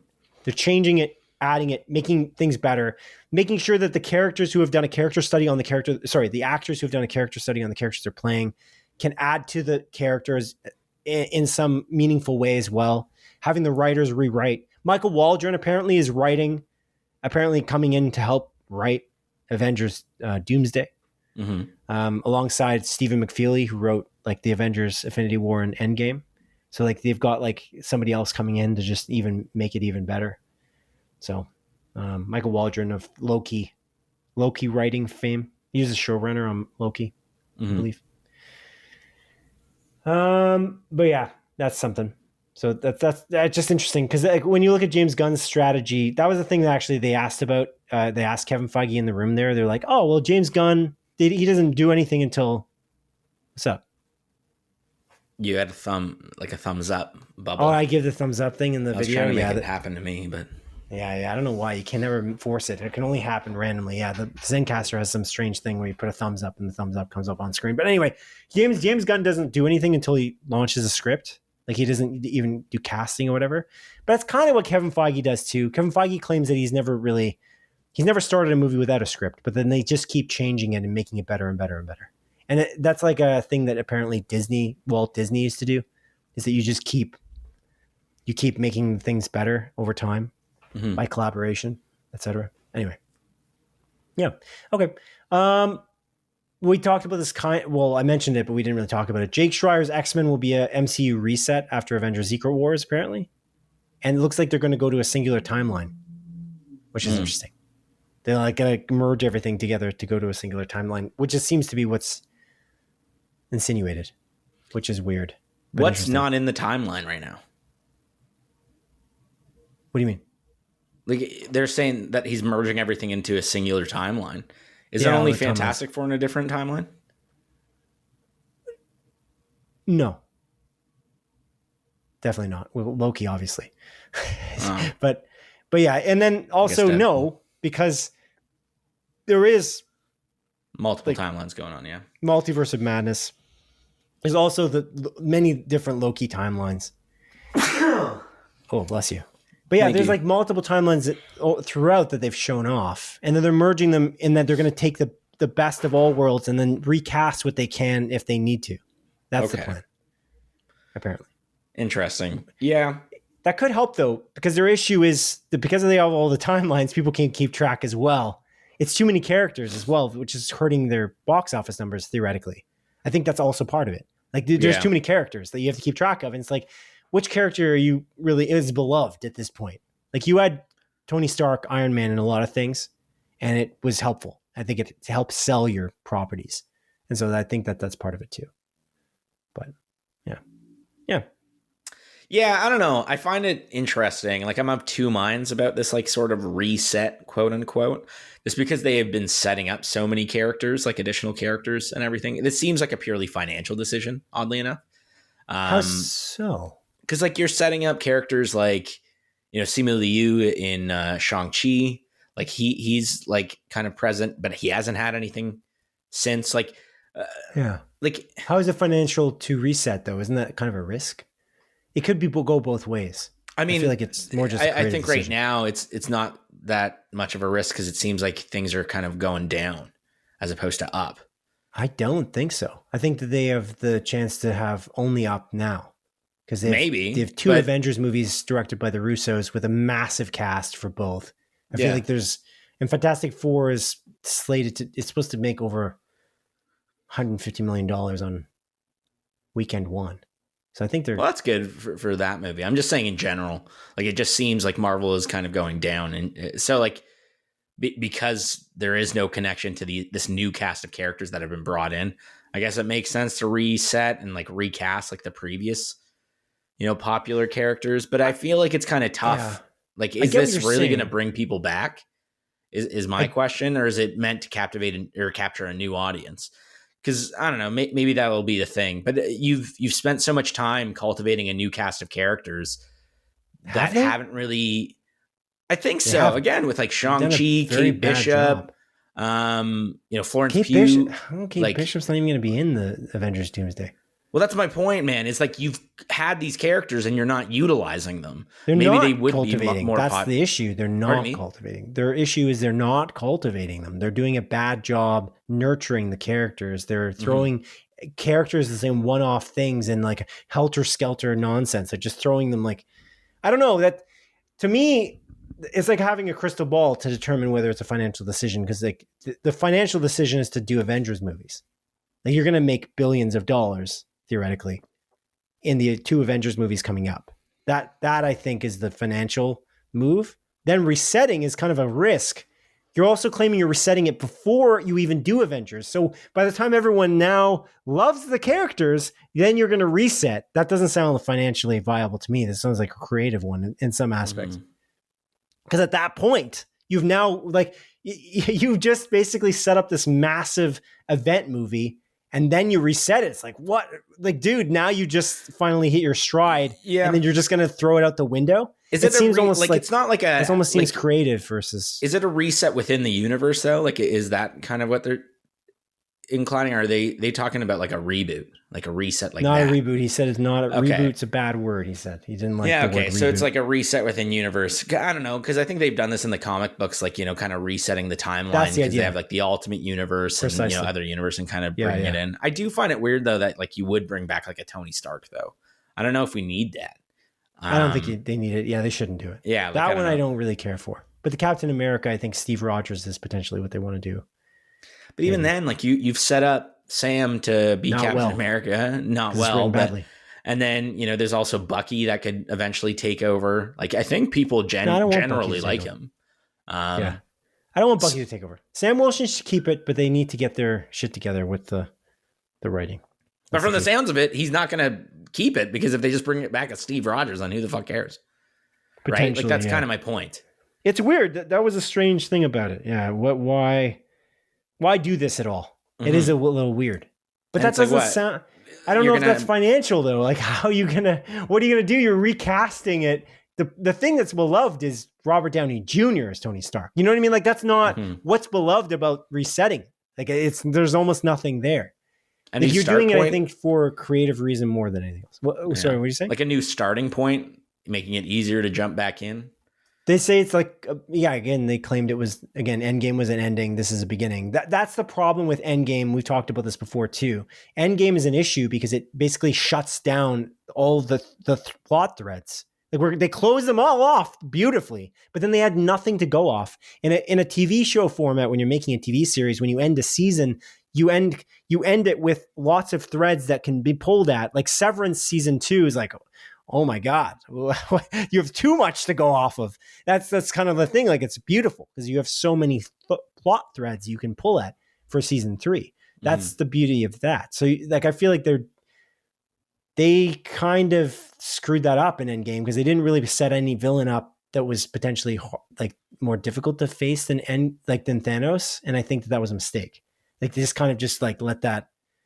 And then they're just talking about they should have been talking about the multiverse immediately. Like, the first thing they did was like, oh, multiverse. Oh, there's this big villain and here he is. And here's what it is. And they just didn't do that. And it's like, I feel like you're making a mistake. Like, you need to kind of build into it immediately instead of, again, having the One Direction guy in it. Like, why do we need these cameos?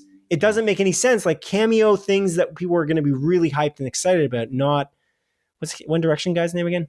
He's good. Harry He's Styles. It's okay. Yeah, Harry Styles, right. Other than the accent in the Florence Pugh movie, directed by Olivia Wilde. What was that called again? I don't know. We talked about it the other week, and yeah, it's like 2 weeks not ago. good. Not good. Yeah. But it wasn't the acting that was the issue. It was the writing, from my perspective, other than his accent, which was weird because it kept going in and out of British and American. Okay. But yeah, that's pretty much it. Anything else you want to add? Any other thoughts? I'm excited about this, though. I don't know. I'm excited about it all generally, to be honest. I don't know. I'm not that jaded, I guess, about this. I trust you until you screw up. And when you have Secret Invasion, I'm like, this is a piece of shit. I don't know why you wasted my time. Mm-hmm. And then but you look at haven't they already screwed up a bunch by this point? Like, why do you still trust them? Is it just because you trust the creators individual? Like you trust the Russo brothers?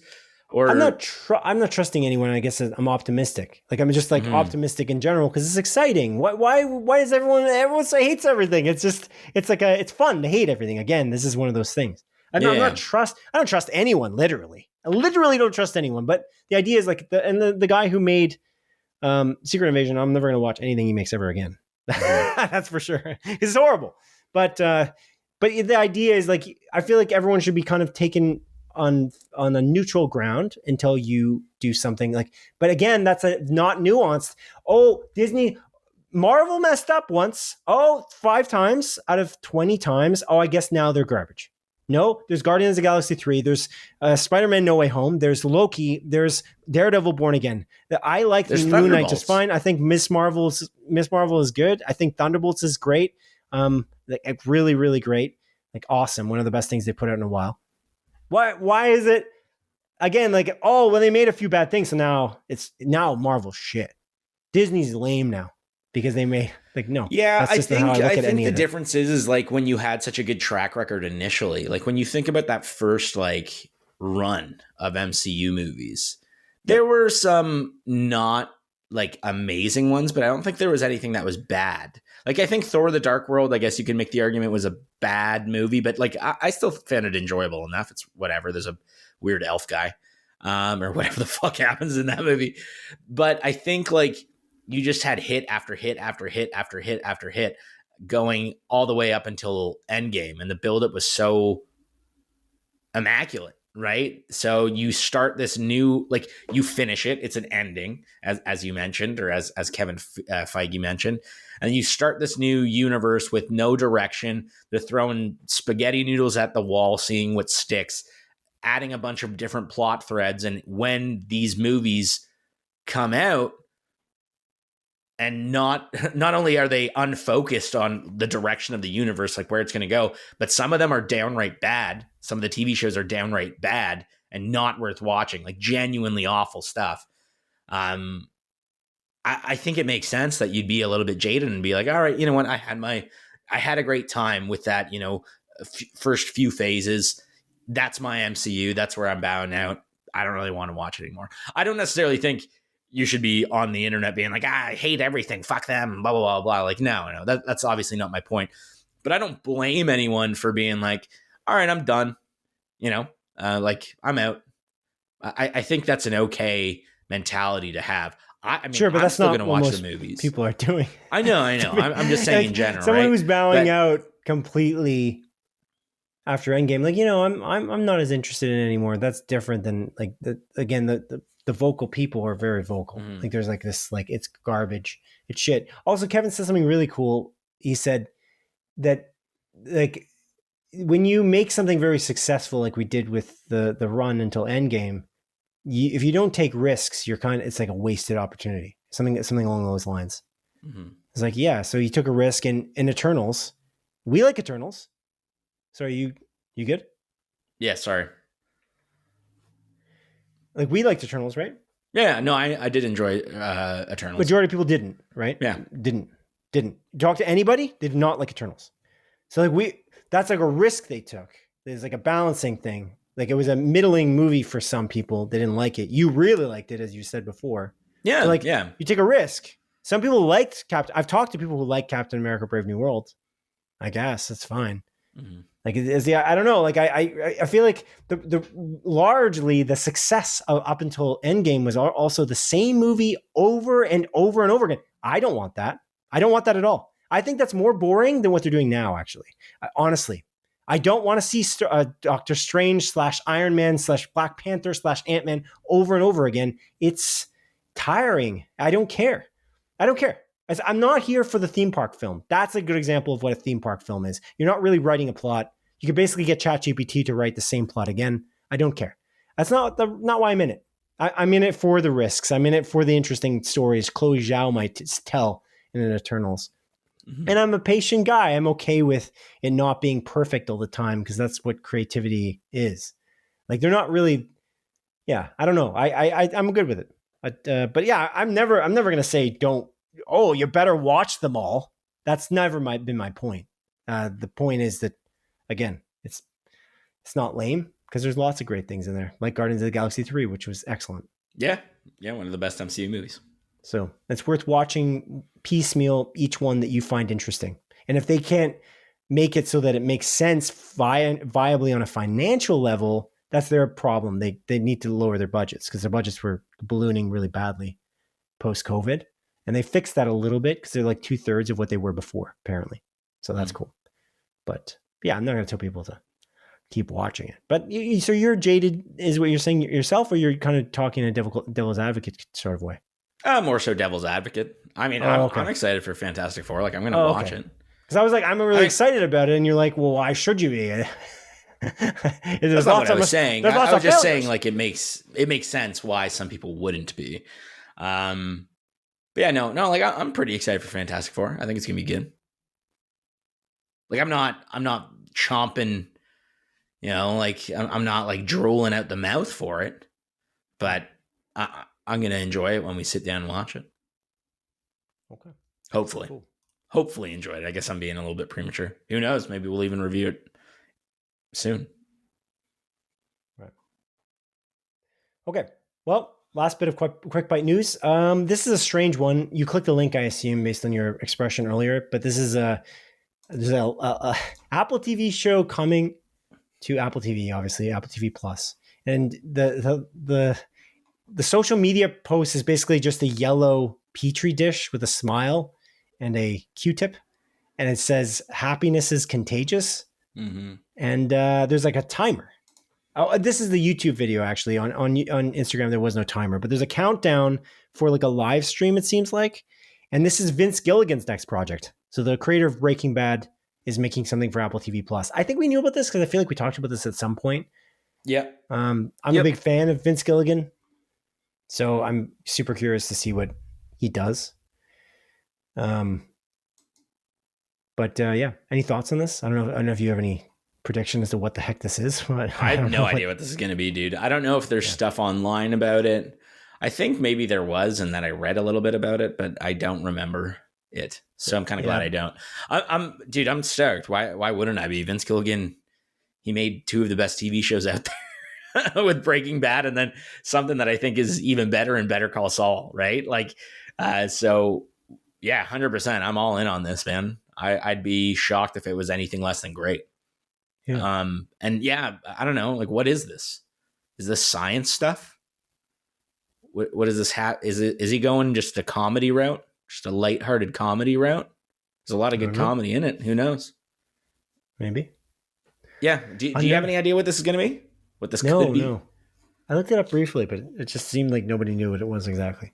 But yeah, it's cool. Apple TV Plus is kind of killing it, based on the Emmy nominations as well. We'll get into that, but yeah, it seems like they potentially will win Best Drama and Best Comedy. So we'll see. But we'll talk about that in a second. Before we get into that, though, by the way, I guess I should just mention this again. Of course, this episode is being recorded on the 23rd of July. The episode is releasing on July 29th. So the whatever this happiness is contagious tease is, it will be revealed by the time, obviously, this episode releases. Mm-hmm. Our episode. Oh, sorry. Yeah. By the time our podcast episode releases. So we'll see. But it's interesting. We'll see.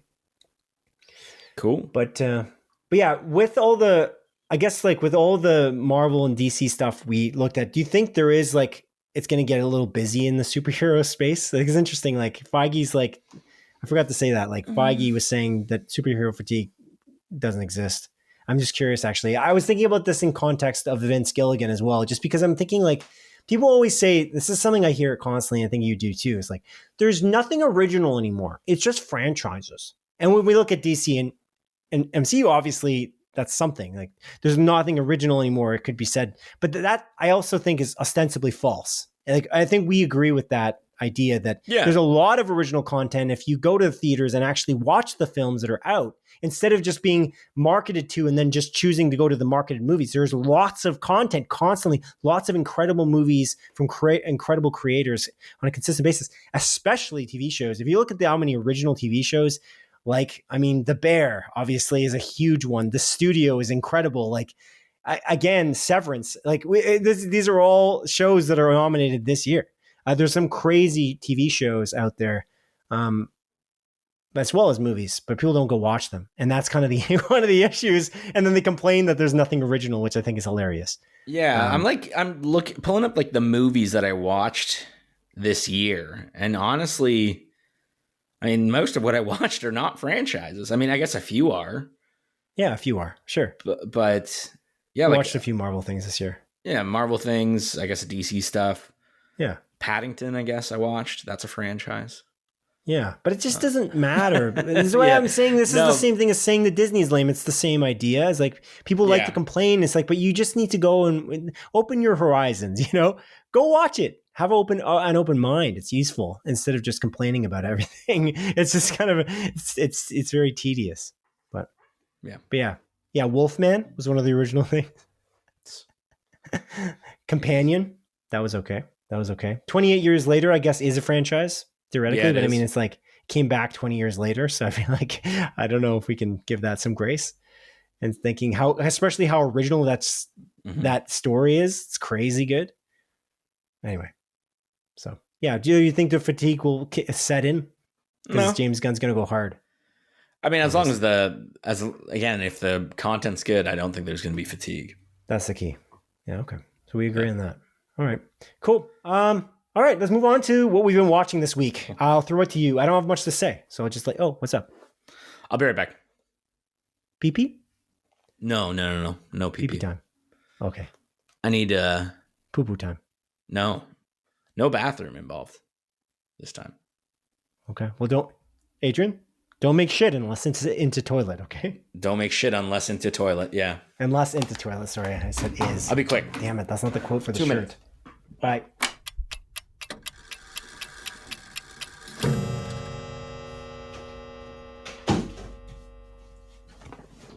All right, I'm back, Simon. Plot twist, I actually did go pee. I decided to go pee. I was like, I'm already out. I may as well just piss now. But you want to know the real reason I left, Simon? Sure, what's up? I was just getting a little sleepy, so I had a little power coffee. Oh, CP boy. Yeah, I feel like I'm not bringing in the energy today. I'm feeling maybe a little lethargic today, so I was like, maybe a little bit of caffeine will get me back into the action. That's fair. Thank you. I'm doing it for you, man. I'm doing it for you. Thanks. I was worried that you were a bit distracted. I wasn't sure if you were falling asleep. Well, I wasn't thinking that. I thought maybe you were dealing with some personal things. That's what I thought was happening. So kind of, I'm in between jobs right now because I'm switching to a new company in like a week and a half. Yeah.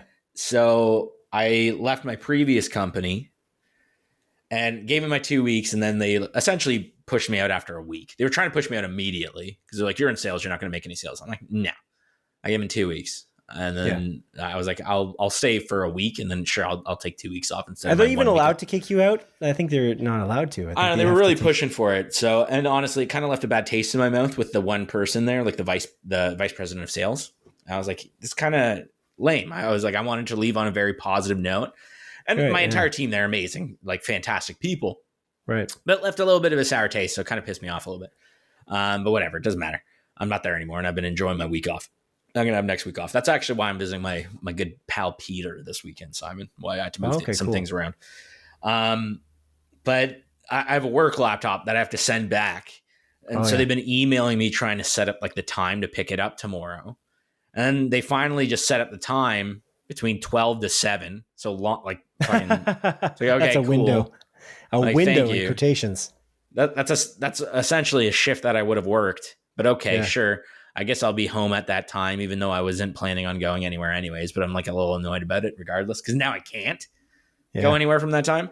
And they're like, wonderful. They'll be there to pick it up between 12 to 7. Print this off to give to the delivery person when they come by. I'm like, I don't have a fucking printer here.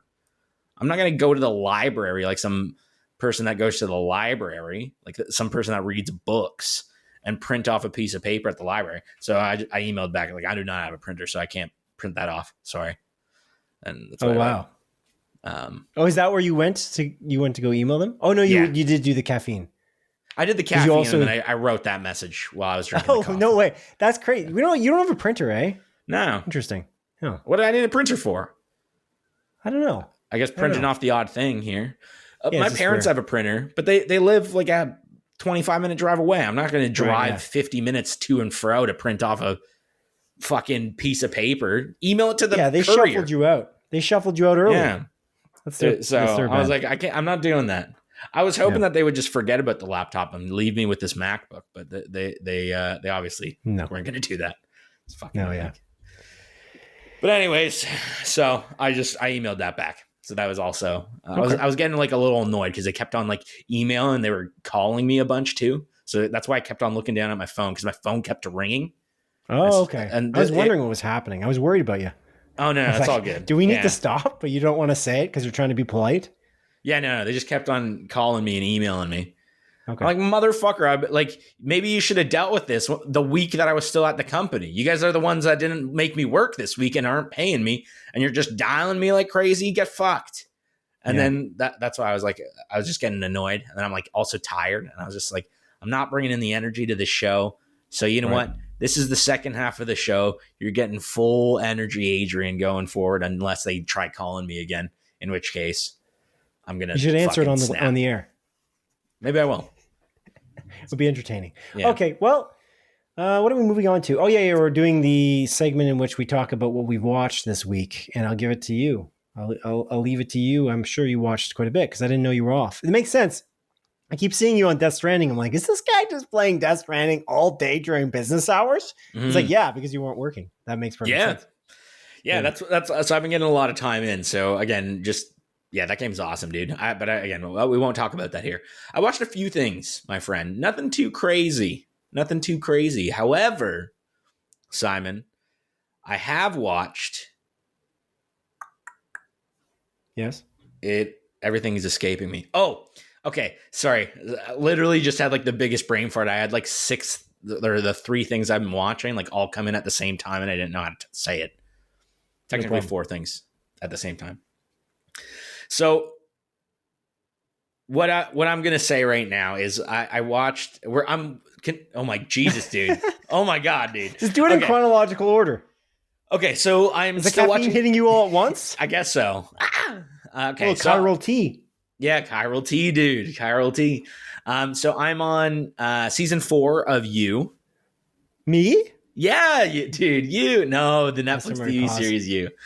Doesn't get old. So we're on season 4. This is the last season that I have watched. Previously, my fiance, again, going into this blind, we're on the last episode, I think. We're just about to finish episode 9. So really enjoying ourselves. And I'm excited to get into season 5 because that's all new content for me. And I know it's like the final season of the show. And it's interesting because like I remember not loving season 4 as much as the other seasons. And I still think that's the case. Rewatching it. But I have like a new found enjoyment out of it. Just because like it is a whodunit, and like that's what the season is set up as, is like a whodunit, which is a fun tonal change. And knowing what the answer is, it's cool to see all the clues that they put through that entire season leading up to that point. Yeah. So it's been satisfying rewatching it from that angle. However, I do think season 4 of You is weaker than the other seasons for one key thing. And again, each season of You has a different tone, a different like sort of story that they set up, and none of it's the same. And I really, really like it because of that. But season 4 is such a dramatic change, like twist from that. Not only from the tone and the setting, but also there's significantly less comedy in season 4. Like the first 3 seasons of You, I would argue are kind of comedies. Like there's like it's a drama, but there is a lot of jokes sprinkled throughout. It's really, really funny.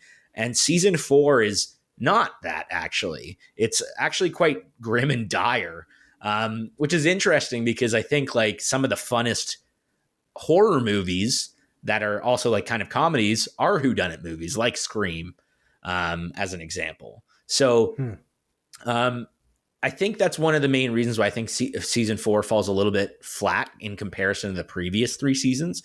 And one key thing to note is like I feel like in each of the other seasons, the tertiary characters are fun to watch and follow, and they add a lot to the show itself.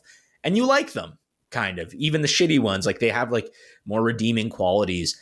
And I think this season is the first season, apart from maybe like one character, where all the side characters kind of like aren't enjoyable to watch. Like I'm not rooting for any of them. Like I don't really wish any of them well in a weird way. Even the ones that like seem a little bit more innocent, like I don't necessarily think like that are like, objectively good people. They're just not as fun to watch as the previous season's cast, where like every character, like additional side character, even ones that get significantly less screen time, have like fun personalities and bring a lot to the show. And I just think like this season it loses that a little bit.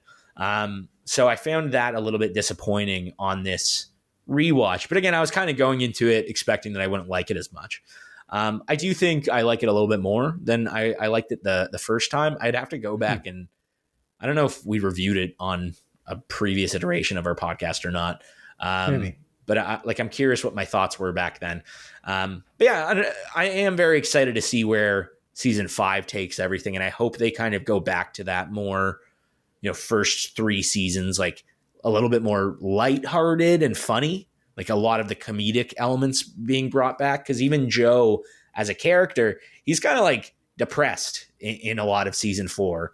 And so even his inner monologue isn't as funny. Like, like there is the occasional where he's like, oh, fuck, where like you'll get like a laugh out of it.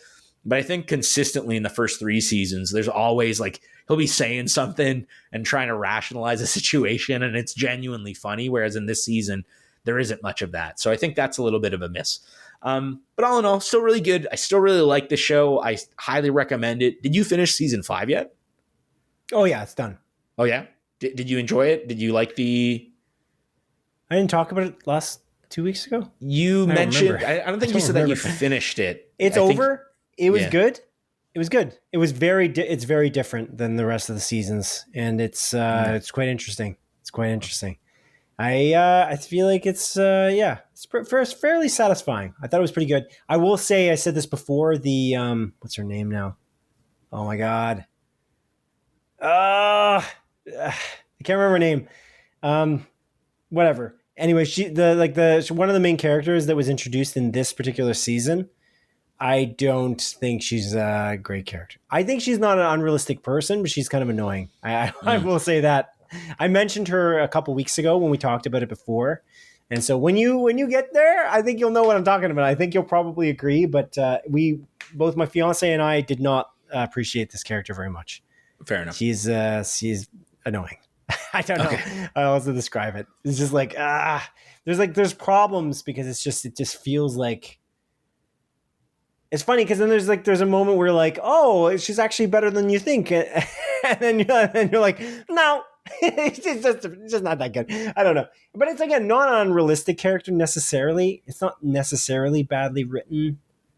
It's just like maybe they could have like not forced the annoyance as much. I don't know if they were trying to make her annoying or not. I have no idea. But anyway, it's a pretty good season though. I enjoyed it. I think it ended pretty well as a whole. So I liked you. It was good. Me? Sure. You too, yeah. Past tense? But the series on Netflix. Yeah, fair enough. Cool, man. Cool. Another thing that I have watched, we briefly talked about it. I am on the last episode now of Andor, season 2. Oh, wow. I am very sad that I'm about to finish the show. I'm going to finish it tomorrow. Yeah. But by golly gee, dude. Oh, my God. some of these episodes. So I talked because I ended off on episode 8, which I think is like one of the great episodes of television. But the next like 2 episodes, dude, are really good. Yeah, unbelievable, man. Yeah, unbelievable. You talked about 8 like very fondly, but because I watched episode 9 and 10 like right after, I was like, yeah, episode 8 is good. It's really good. Yeah, it's kind of like it didn't pale in comparison to 9 and 10, but it just felt like I was like, I'm just watching like a straight like banger epic. After banger. Yeah, it's just great. It's just designed really well. It's beautiful. It's just so good. So good. It's not lame at all. No, dude. Episode 9 is wow. Like that. That's the Senate episode, I believe. And like, oh my Lord, dude, there's so much going on. God, this is like the peak. Like when I think about Star Wars, I want to think about Andor. But again, I was talking to my fiance today as I was washing dishes after making dinner. And I was like, yeah, I got one more episode in Andor left. I'm like, I'm kind of sad about it. Because like chances are we're never going to get Star Wars this good ever again. Like like maybe we will. Maybe someone will come around and create something this good. But it's just like, this isn't just good Star Wars, man. This is just good, amazing TV, dude. And it's crazy to think that Mandalorian season 1 got more Emmy nominations than Andor. Yeah. It's like 2. Not even close, dude. I like Mandalorian season 1 and Mandalorian season 2. It's good. But like, there's nothing as good as Andor in anything Star Wars, period, full stop. I'm going to go that far. Like Andor is the best piece of Star Wars content out there. It's some of the best content out there, period. Not Star Wars, just content. It's a little tricky to say that only because like it's obviously rooted in Star Wars and everything that came before it, and they make referential, like they're so deep on the lore of Star Wars and that they throw you into it like 1977 Star Wars. I was just going to say though, right? The creatures and the droids and all of the different elements, they bring it all together. And then they bring in some original things that we've never seen before in Star Wars at the same time as paying respect and homage to all the Star Wars that came before. It's really like Coruscant as a great example. The Senate is like, we really only saw that in the prequels, the movies that people don't really love as an example. I don't know if there's not too much from the sequels, to be fair. I can't think of too much, but. Mon Mothma. What? Oh, wait. Sorry. The sequel. The sequel, not the original trilogy. Yeah, I was worried for a second. I'm like, wait, she wasn't in. Sorry, I misunderstood you. I was thinking the sequel to the prequel. The most was the original trilogy. In terms of referential moments, but it's it's really, really cool. And then they create like creatures that we've never seen before, and they do practical effects, and like all of that part of Star Wars is there intact, as well as it telling this incredibly deep political story that's somehow incredibly relevant to our time. Yeah. And again, it's really, really cool. It's amazing. It's truly amazing. The acting's incredible. The writing's incredible. The character study is incredible in terms of like what the actors have done with these characters over 24 episodes. The music is incredible. Like it's not just Nicholas Britell. I realized I didn't give, I think it's Brandon Roberts is his name, the composer. And even like episode 8, some of the music in that is crazy. We Are the Gore. Oh my God. Like, what a freaking chilling episode that is. It's so good. I'm on, I'll let you go. Actually, do you want to say more? I was just going to say, I'm on episode, I haven't gotten past episode 10. So I'm about to do 11 and 12 and then do Rogue One all at once, but I didn't want to do, I was going on a small vacation, so I didn't want to do 11 and 12 and then wait for Rogue One. I wanted to be able to just jump right in, do it all at once. And so I held off. That's why I've taken so long. I would have been done by this episode, but I got stuck. It was at a funeral and stuff, but so my condolences, dude. I'm sorry. What else did you want to say about Andor? Anything else that stuck out to you or? No, I mean, like, I think you touched on all the points. Like, it's so incredibly well acted. Like, the writing is impeccable. Yeah. There's never a dull moment. I mean, technically, there are like dull moments, quote unquote, where it's just people talking, but it's still not so dull. It's not like it's intriguing. It's as dull as Black Bag, I guess, could be. Yeah, exactly. Which is like still just so, man. And yeah, these characters are so well defined and so intriguing, and just like the level of grayness, like no one is purely good, no one is purely evil. There's these rationalizations for the actions of what some people are doing, and it's just again, like, oh my God, dude. I love this. I love this. I love it. I love it. Yeah. I love it. It's so good. I don't know. It's just crazy though. It's crazy. Like, we live in a crazy time.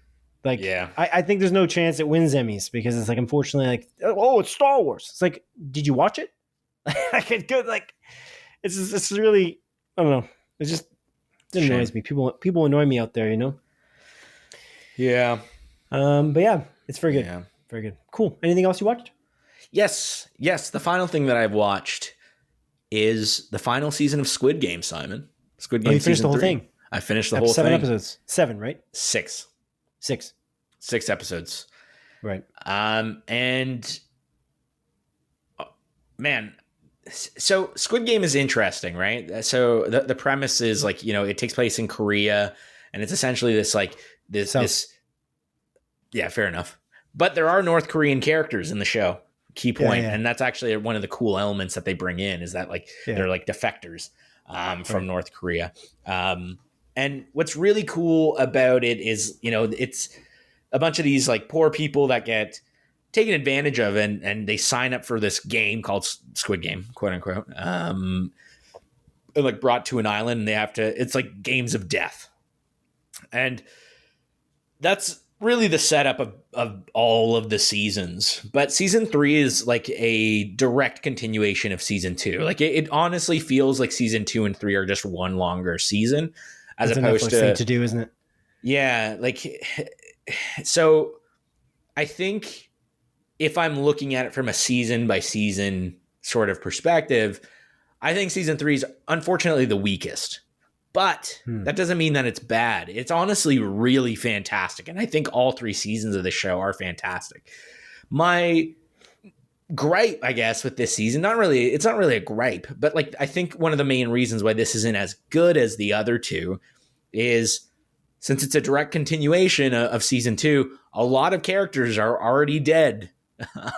So all the characters that kind of bring levity, there's less of them. Right? So it makes for an incredibly bleak 6 episodes, man. It's a tough watch. I'll be honest with you. Like, I was sitting there, and after every episode, I'm like, man, this is sad. Like, this is very sad. But the writing is so good. The acting, I mean, like, from what I can see, is stellar. You know, I don't speak Korean. I'm reading subtitles while watching this. Right. That's good to point out. Let's point that out. Yeah, I'm watching it subbed. Yeah, subbed. Subs is better. Do not watch this show dubbed. I cannot stress that enough. I will say that till the cows come home. I played this game before. That's what it sounds like. It's terrible. Like, imagine the experience of the people watching it like that, though. It's default. Yeah. Jesus Christ. There was a thing about. Did you see this thing about the fact that when you watch it dubbed, there's English speaking people in the show? Like there was in the first season. Yes. And then they for some reason dubbed over the English speaking people. So if you watch it in dubbed, you have a different person speaking over the English actor already saying the words. Like, how does that work?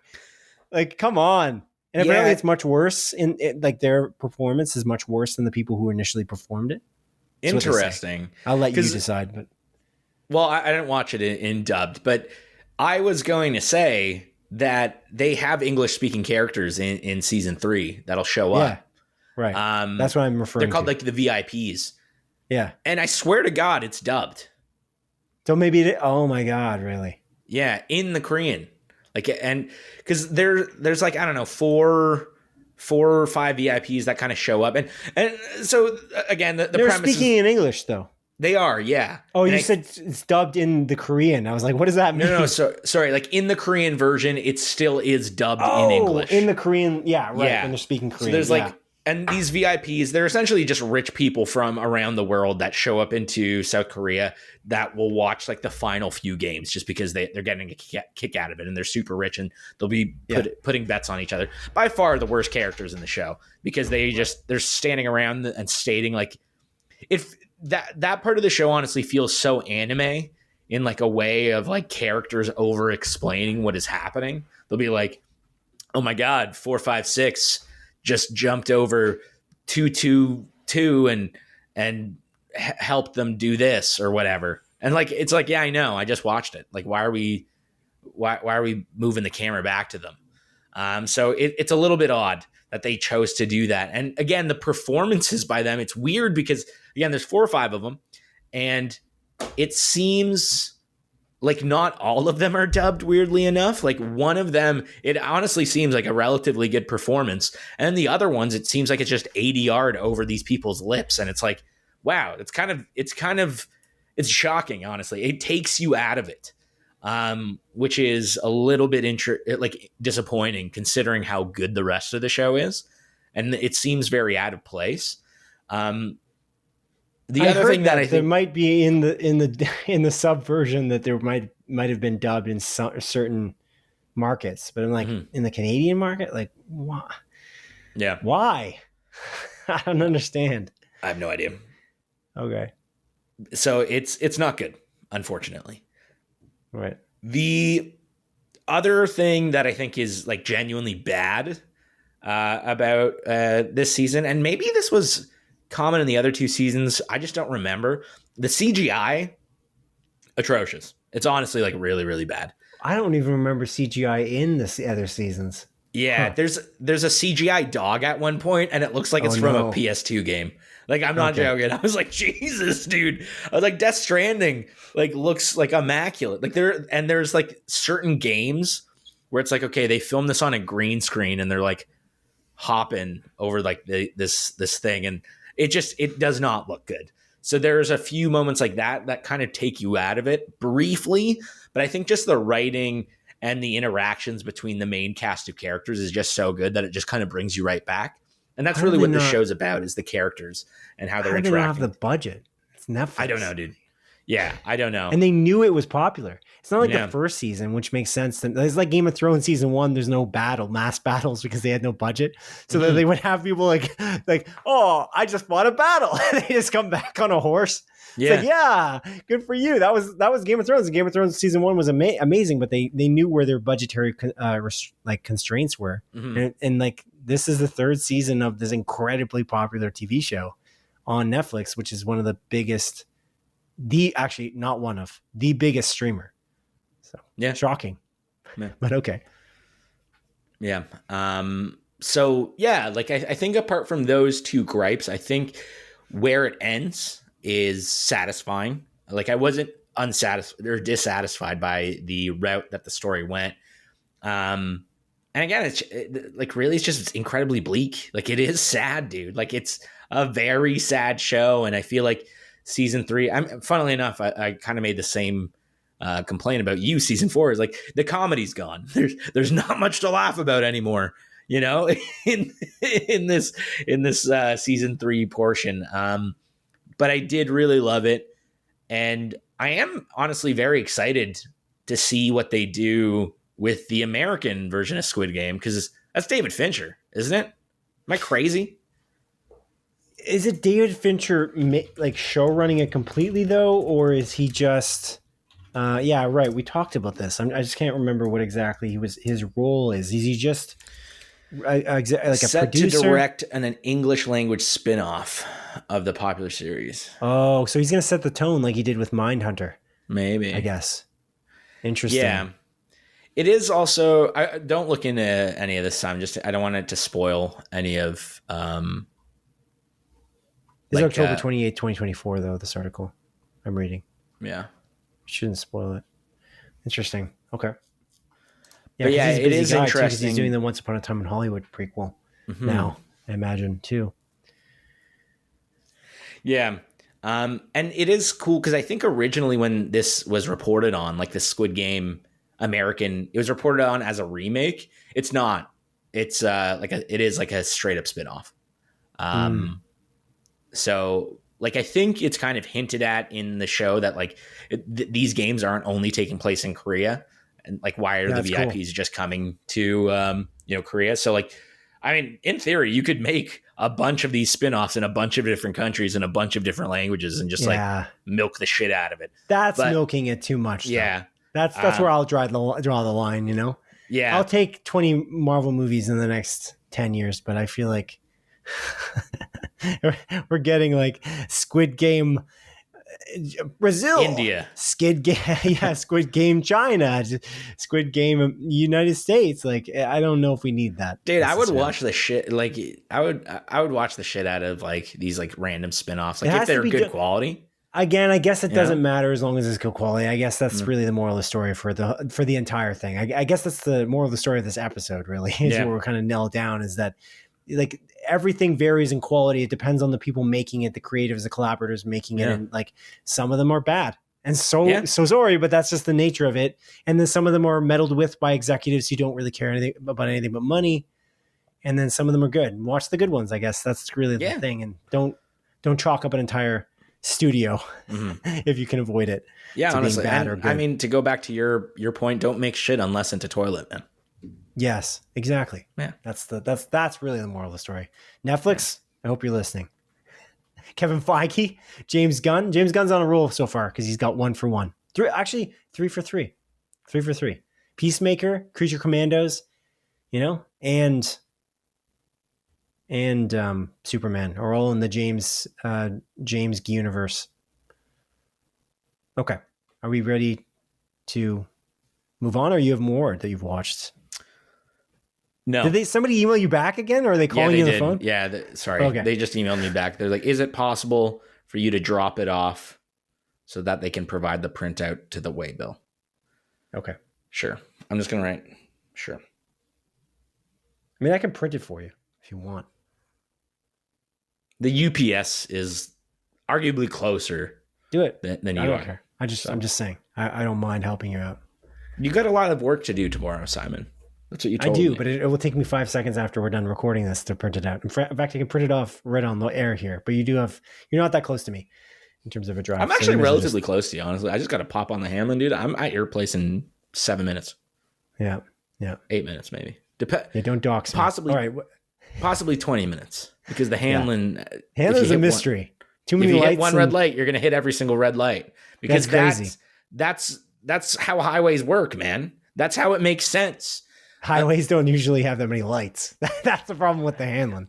It's a mess. That's why when they removed that one light near the 401, I was like, wow, they just created an overpass. That must be very costly, but very great. Like, that's the best thing that they've done in a while in terms of construction in this neighborhood, Great stuff. If you remove that one light was horrible. That was the worst light. They removed it. Maybe they're going to put overpasses into multiple spots on that road because there's a lot of lights. It's ridiculous. Anyway, dude, it's relentless.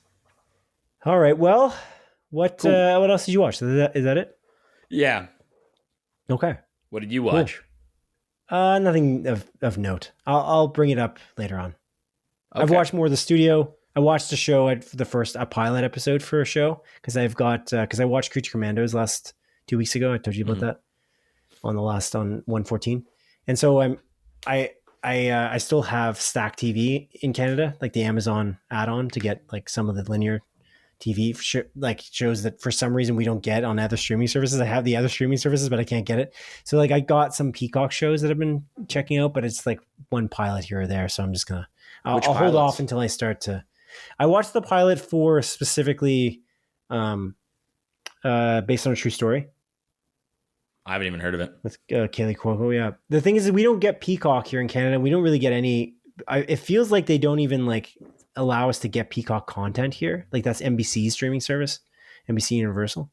Yeah, so, there's the odd show, like Twisted Metal, right? Like Twisted Metal is a Peacock original. What is it on though? Paramount Plus.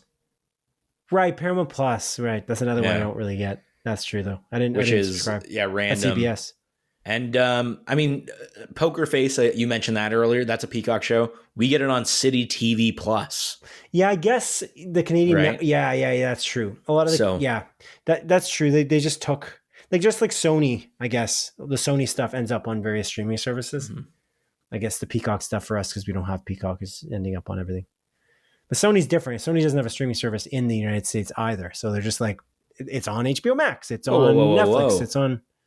They do. It's on Max. It's on HBO. No. It's called HBO Max. Wait, sorry. What are you stalking me for? Sony has their streaming service, dude. They don't have a streaming service. Yeah, they do. It's called Sony Pictures Core. You get it with your PlayStation Plus Premium subscription. No, and you get a collection of some of their titles to stream included in that cost. Streaming service is it's like Cineplex. That's like the Cineplex app. But that's why they're looking to. That's why they're looking to buy Paramount Plus. That's why they were looking to buy CBS. Right? Yeah, I'm obviously doing a bit here, Simon. Oh, okay. You're self-advertising. Well, I don't know. Maybe you think that that's a streaming service. I don't know how much you've used. It technically is, because you get you do get a library. I know. It's good. It's just not quite like that. It's different. Yeah, and it's also a fairly you're getting small credits library. and you're buying things separately. It's like iTunes. And they own Crunchyroll, to be fair, but that's not a streaming service. Yeah. Yes, for anime. Yeah, 100%. And which is Funimation now at this point. So they have they have monopolized the entire anime scene except for Netflix's fare, I guess. Yeah, it is interesting as well, because it's like they have all anime on like Crunchyroll and stuff like that. But so many anime are on multiple streaming services, like Spy Family as an example. Like I watched the first season of that, really good, on Netflix, but it is also on Crunchyroll. It is also on, I think, Funimation, if that still exists. But it's also on Amazon Prime, like video. So like I feel like a lot of these larger streaming services are kind of pushing into that anime market because there is a lot of money to be made there. And like I think, didn't Netflix say something crazy? Didn't we talk about this? Something like, I don't know. I feel like maybe I'm speaking out of my ass. Maybe I dreamt this, but it's something crazy like 1/5 or 1/10 of their viewership is spent on anime. Did we talk about this? No, we didn't talk about it. I don't disagree with that existing. I don't know if that's true. Anime. Definitely we didn't talk about it though. Unless we talked about it in like the first 100 and you mentioned it in passing, but I didn't put it in a write-up, not from what I remember. Okay. 1/5. That's a lot. I know. Dude, I swear I read this somewhere, or maybe I dreamt it. I've been having these weird thoughts lately. Okay. I've been doing a Kingdom Hearts reference there. But no, I've been having weird dreams lately. Apparently I was talking in my sleep last night. Not sure what's going on. But stress, maybe, dude. Technically, I should be the least stressed in the next couple of weeks because I'm not working. I'm just doing fuck all. You're not working next week either. No. I'm off. Oh, wow. I gave in 2 weeks so I would have a week off. And they're like, no, you're off after 1 week. So now I got 2 weeks off. Gotcha. It's fine. Whatever. Who cares? I'm not salty about it. No, yeah, not at all. Doesn't seem like it. All right. Are you looking this up? The 1/5 stat? Yeah. Okay. Interesting. I can't see anything. Oh, okay. I found it. So I was wrong about what I said. The Hollywood Reporter had an article that came out July 6th that says Netflix says 50% of global users now watch anime. So 50% of all their users are watching anime. Okay. Right. That's a lot. That's crazy on a different unrelated statistic, because it's obviously not related to what you were saying. But that's a crazy statistic anyway. 50% of all users watch. What does that mean though? Like they watched it once? Or they watched it every year? That's the question. Like I wouldn't be in the statistic if it's every year, because I definitely did not. Because I watched Edge Runners and that's the only one I've watched on Netflix in the last 3 years. So it was every year. Yeah. So this is from Hollywood Reporter again. So according to Netflix, more than 50% of its members, amounting to over 150 million households or an estimated 300 million viewers, now watch anime. The company says anime viewership on the platform has tripled over the past 5 years, with 2024 marking a record-breaking year. 33 anime titles appeared in Netflix's global top 10 non-English rankings, more than double the number in 2021. Wow. Good for them. All right. So it's important, I guess. All right, cool. Adrian, I think it's now time to move on to the montage. What do you say? Sure thing, man. All right. The montage, a sequence of our show in which I briefly present 7 of the bi-week's smaller news stories as Adrian delivers a brisk verdict. Number 1. As announced by Warner Bros. Discovery, the Harry Potter HBO TV series has begun production and will air in 2027. That's exciting, dude. I feel bad. These kids are already getting bullied online, so That's good. Didn't see that. That's unfortunate. Number 2, as announced by Netflix, Halo writer David Weiner and Westworld producer Roberto Patino have been hired on as showrunners for Netflix's recently greenlit Assassin's Creed TV series adaptation. Dude, this is fantastic. Bring on the guy that everyone, that wrote the show that every Halo fan hates to write another video game adaptation. Brilliant choice. 10 out of 10. I know you're being sarcastic, but I will say that Assassin's Creed as a concept is a lot looser than what Halo could be. And I feel like this is as more positioned to succeed, especially because Halo reviewed pretty well by critics, shockingly. Anyway, I kind of want to watch it. Number 3, The Late Show with Stephen Colbert, the highest rated late night show on television, hot on the heels of their most recent Emmy nomination, has been canceled by network CBS just days after Colbert jokingly called the recently settled CBS lawsuit with President Donald Trump a bribe. The show will close its final curtain in May of 2025. 2026. Excuse me, I wrote that wrong. 2026. No worries. Yeah, that's crazy, man. What a coincidence, eh? I feel like it's definitely a financial choice, though. Jesus Christ. Number 4, a Captain Planet and the Planeteers live-action TV series is being developed at streamer Netflix, with Mrs. Davis writer-producer Tara Hernandez set as the showrunner. Oh, interesting. I have no attachment to any of these properties, although I wanted to watch Mrs. Davis because that was showrun by Damon Lindelof. Yes. As well as Tara Hernandez. Correct. Number 5, as announced by Nintendo game director Shigeru Miyamoto on social media, the haunting of Bly Manor actor Benjamin Evan Ainsworth has been cast as Link, and Renegade Nell actor Bo Bragason has been cast as Zelda in the upcoming Sony-produced Legend of Zelda film adaptation for Nintendo. Wonderful. I don't know either of these actors. I don't think I've seen anything that they've been in. But this is cool. This is going to be big for these two people, presumably. They look the part, certainly. I don't know if you saw the photos, but yeah. Number 6, as HBO executive Casey Bloys has stated to Variety, The Last of Us Season 3 is planned for a 2027 premiere date. Okay, cool. I hope so. It's been 2 years. There's 2 years between the first 2 seasons. So. Number 7, according to publication The Hollywood Reporter, Thor Ragnarok director Taika Waititi is directing a Judge Dredd film adaptation with Mission Impossible Rogue Nation writer Drew Pearce set to write the script. Interesting.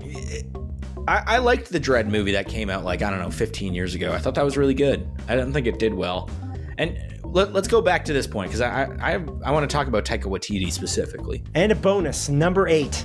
As Publication Deadline reports, the DC Universe's Booster Gold TV series will be showrun by Our Flag Means Death showrunner David Jenkins and has been greenlit to move forward with an HBO pilot. Awesome. Is this animated? That's what I'm looking into right now. No, shouldn't be.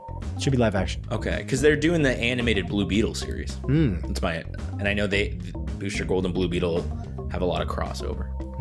And that concludes the montage. Interesting. So I wanted to jump back there to points number 7 with Taika Waititi specifically. I feel like the internet has turned on that man so intensely. What? The internet has? Oh. Yeah. I feel like anytime I see anything about Taika Waititi, it's just so much hate. Again, maybe I'm just living in some random bubble, but it bums me out because it's just, like I did not like Thor, this last Thor, whatever it's called.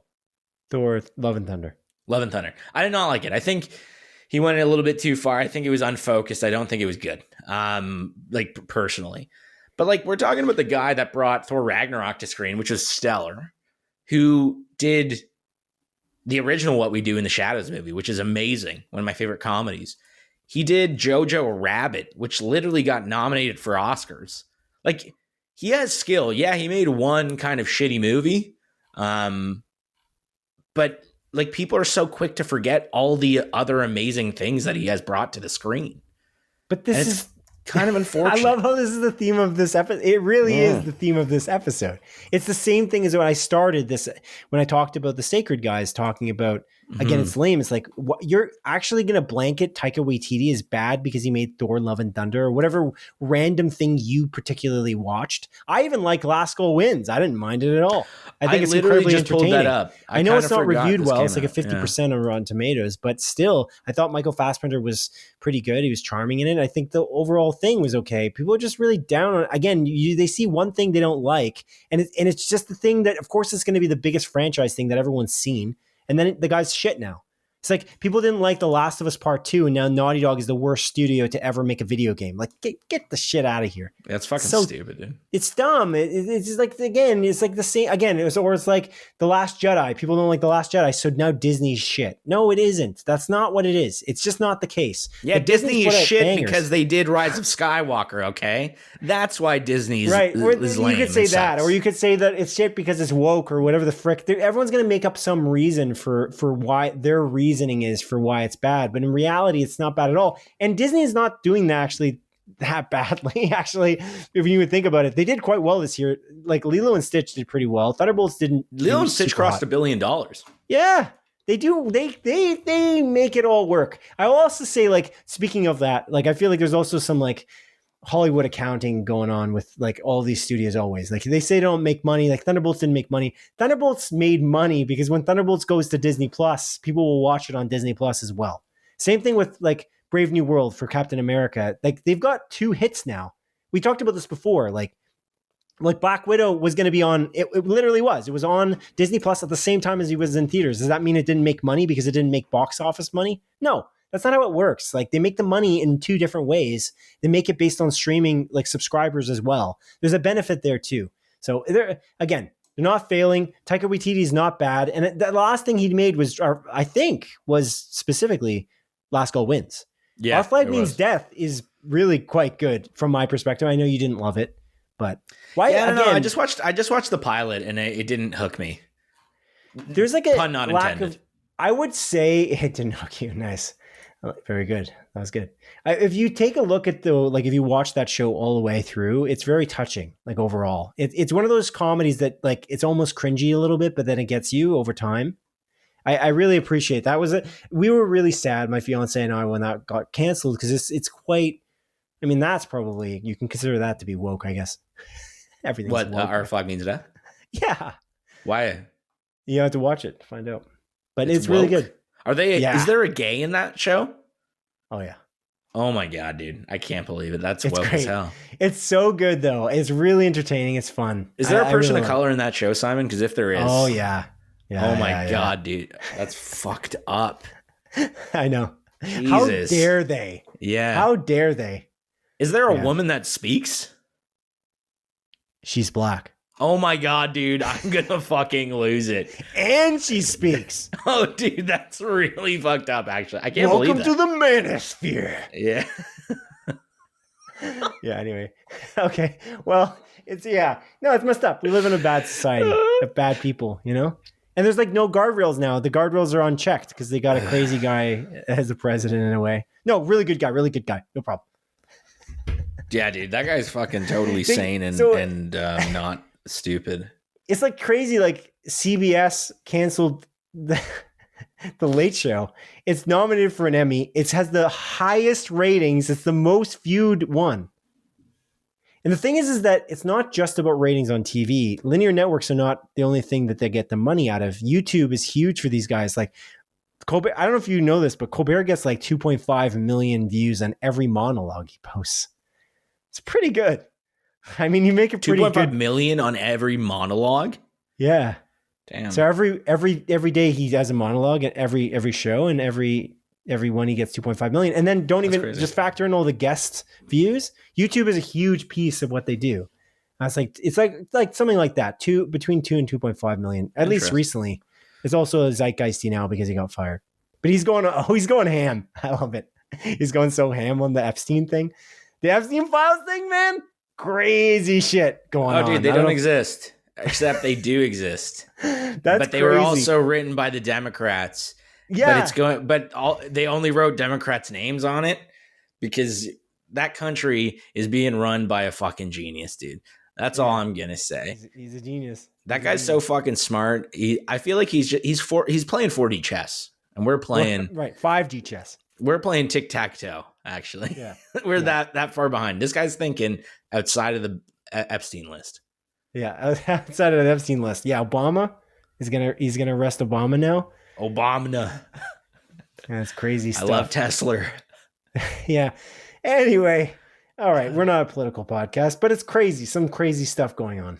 No, dude. I like Superman getting less views overseas because of. I wonder. Actually, you mentioned this point earlier. We don't know the numbers for this, but I wonder how. I think you were trying to allude to this when we were talking about Superman. What are the numbers in Canada? Like, do you think the Superman numbers were far lower in Canada? It's interesting because I think what James Gunn was saying though was funny in the all of the interviews he was saying. He's like, kindness is a part of like the American DNA. Like the immigrant story is a part of the DNA of America, but that's obviously not what that side, like the current administration believes, Kindness is not like, assholes live forever is basically their motto. I feel like they don't give a shit about anyone. And so I feel like that as much as James Gunn's messaging is about the origins of America in some capacity, I don't think that necessarily played overseas, I guess, because he's wearing blue and red and he's a very American figure, Superman. And this time Superman's American. David Cornsweet, American dude, which is kind of cool because Henry Cavill wasn't American. He's obviously English. So there's that. Yeah. I think, no, like I wasn't necessarily alluding to that. It wasn't like for us here in Canada specifically. But you were saying that it might have influenced because we obviously have a beef with the American. Yeah, we fucking hate the Americans. Specifically, we love the Americans. Well, I love the Americans.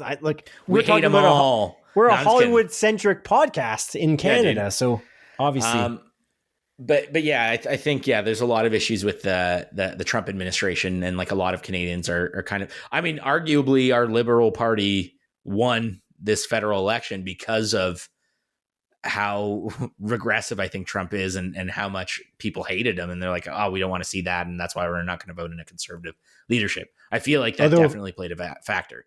Right? Not again to get too political, but this particular Liberal government is kind of conservative. But it is. But it's like, it's like they were also helped. I think. Yeah, I think so as well. And I think, I mean, with Pierre Poilievre, he was essentially trying to campaign the same way as Trump did, and everyone I think saw through it, and they're like, actually, fuck this guy, and he's still looking for a fucking seat. Our Liberal government now is more like it's traditional. Not. Like it's very center, which is cool. Which I'm fine. What it was before. I'm honestly fine with the conservative government here in Canada a lot of the time because I feel like there's a lot of just like not it's much more changes center. Here. It's also more. It's not that far right wing. Yeah, and that's why I was like so anti Pierre Poilievre because I didn't want. Anyway, we're not. Why are we diving into politics? But long story short, I think like this. I mean, like. Canada is a country, I think specifically even more so than the United States, that is like built on kindness and immigration and everything like that. Like, I mean, our population's grown by like 1 million people every fucking year because of, immigrants moving in. Right. So that sounded like I was pissed off about that. I wasn't. I wasn't. It sounded aggressive, but I wasn't meaning it that way. So like, I'm not too surprised. It's just a fact. It's what's happened. We're not necessarily going to attribute anything to it. Yeah. Sure. So I think that's an important thing to note. So. Yeah, for sure. Yeah. Cool. Insightful. All right. Okay, so what are we at? We're on the special segment, unless you've got anything else to add about, because you talked about, Taika. Yeah, I didn't know that he was getting hate online. I think we're going to say that. Yeah, I don't know. I don't know what you're going to say. I don't remember what I was going to say if I was going to say anything.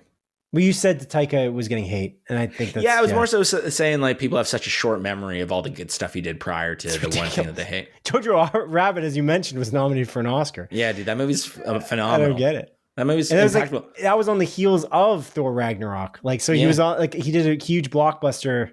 It's like one for me, one for them type situation. That was the one for them. And then Jojo Rabbit was the one for me, I guess. Yeah. And again, like, I really dislike Thor Love and Thunder. I think that's like a genuinely bad Marvel movie. It's okay. Personally. It's okay. But it's not like, it's not as bad as anyone states, but I get it. I did not like it. I know you didn't. But that doesn't mean I dislike Taika Waititi. Like, he made, like, again, one of my favorite comedies of all time with What We Do in the Shadows. Like, he's he's done so many hits. Honestly, I forgot about that Next Goal Wins movie. I wanted to watch it. I think it came out and then I just never got around to it. But that movie, funnily enough, not doing well critically, but the audience meter is incredibly high on that. So what the heck then? Yeah. What's to do with that? I don't know. It makes even less sense. Yeah. All right. Is that on a streaming service? Maybe I'll watch that. Yeah, on Disney Plus. Yeah. I watched it on Disney Plus. Oh, it is? Yeah. It is? Yes. Unless it's not there anymore. You're saying it like it's not there. It's on Crave, apparently. Oh, is it? I watched it on Disney Plus at the time. Oh, he also executive produced Time Bandits. I forgot about that. And he had that Reservation Dogs show that he was doing as well on Disney. That was really popular. Which I don't know if it's still in award around shows specifically. Like really quite well regarded. What am I looking for? Next Goal Wins, Disney. It's still on Disney as well. Okay, good. Yeah. There you go. Cool, man. Okay. Let's now move on to our topic of the show for episode 115, a topic which concerns the 2025 Emmy nominees. On July 15th, the nominees for the 77th Emmy Awards were announced. As is customary, the Creative Arts Emmy Award winners, which include categories like Outstanding Casting, Costumes, Music, and Makeup, will be announced on September 6th and 7th, prior to the Emmy Awards telecast, while the primetime Emmy Awards ceremony will air on September 14th. This year's broadcasted Emmy Awards ceremony will be hosted by comedian Nate Bargatze. I don't know if you have any thoughts on Nate Bargatze. I've never seen any of his stand-up. By all accounts, he's funny. Yeah. I've heard that, like, he does comedy. Yeah, he sure does. He's a comedian. Yeah. He's a stand-up comedian, yeah. So, he's pretty cool. Yeah. I've seen it a couple times. But yeah, maybe I'll check it out. Too deep. Yeah. Cool one. Well, for this, I feel like it's kind of fun to go back and forth with the snubs and notable mentions that we both see in the Emmy Award nominees being announced from the 15th. Things that we kind of think that stand out to us. We'll go back and forth. We picked a minimum of 3 picks each of standout situations about the Emmys. So it could be about anything, honestly, but it's probably going to be about the nominations and the snubs, the things that, or the people that didn't get nominated this year for the 77th Emmy Awards. A little ways out, of course, they get announced. I feel like these, I'm like, what the heck? Does it get announced so early? But I guess timing is always so confusing because it's like the Bear is nominated for season 3, not season 4, but it's like Severance season 2 is in there. Last of Us. Is this season 3 of The Bear? Are you sure? Because I looked this 100%. Up and I thought it. 99%. 99%. This one I looked up because I was wondering about which The Bear season it was, and I thought it said season 4. I'm confused by that. If you're 100%, then we'll go with that. But I didn't. I thought I looked that up specifically, and maybe it was a different show I looked up. Because How do I look? How do I find this? Specifically, this is from Hollywood Reporter. Yes. Specifically, the 3rd season of The Bear was nominated for casting, directing, picture editing, lead actor, lead actress, supporting actor, supporting actress, guest actor, guest actress, sound editing, sound mixing, yada, yada, yada. Okay, so they won't win. Yeah. Because I think that's like, I don't know. I'm not as big of a fan of the season 3, but maybe I'm wrong. Maybe they're gonna maybe they'll take it all away. Who knows? Season 3. Yeah, you're right. Yeah. I guess I looked up something different. Must have been a different show I was looking up the season. Yeah, it is confusing. I completely agree with you. As proven by our confusion right now. Yeah, like it's strange because their schedule is weird. It would be nice if they did a January to December type situation, and that would just include everything, and then it would make it easy. But it is never that, unfortunately. Mm-hmm. It doesn't seem like. But I don't know. Anyway, so let's go back and forth. I'll let you go first. What's your first pick for things that stand out to you about the Emmy nominees? Do you want me to go with a snub? Do you want me to go with whatever is most the thing that you think will drum up the audience to click this episode and listen to the podcast? So, I mean, we talked a lot about the show earlier, and I think one of the shows that got snubbed in a bunch of different places was Andor. But for me, where it got snubbed in 3 distinct categories, but I'll just do one right now, where I think a couple of the actors got snubbed for outstanding supporting actor in a drama series. there was three White Lotus actors, 3 Severance actors, and then 1 actor from Paradise, James Marsden, right? For supporting. Yeah, for supporting, outstanding supporting specifically. Are you talking about actor and actress, like both? No, I'm just talking about actor. Okay. For actress, White Lotus essentially sweeped that. It's like, I think 4 or 5 nominations for White Lotus, and the rest are, I think, Paradise again and other stuff. But the idea. Wait, what? I was saying lead. Oh, yeah, supporting. Supporting. I see what you mean. Yeah. Where I just lost my train of thought. Anyways, doesn't matter. Yeah. So White Lotus, yeah, sweep, crazy. It's nuts. And it's Jesus. Did you watch that, by the way? No. I've only seen the first season, which was good. Oh, right. Yeah. Did you watch season 3 or no? No, just season 2 and season 1. I intend to go to it. It's just too many shows, as we discussed. Sure it's great.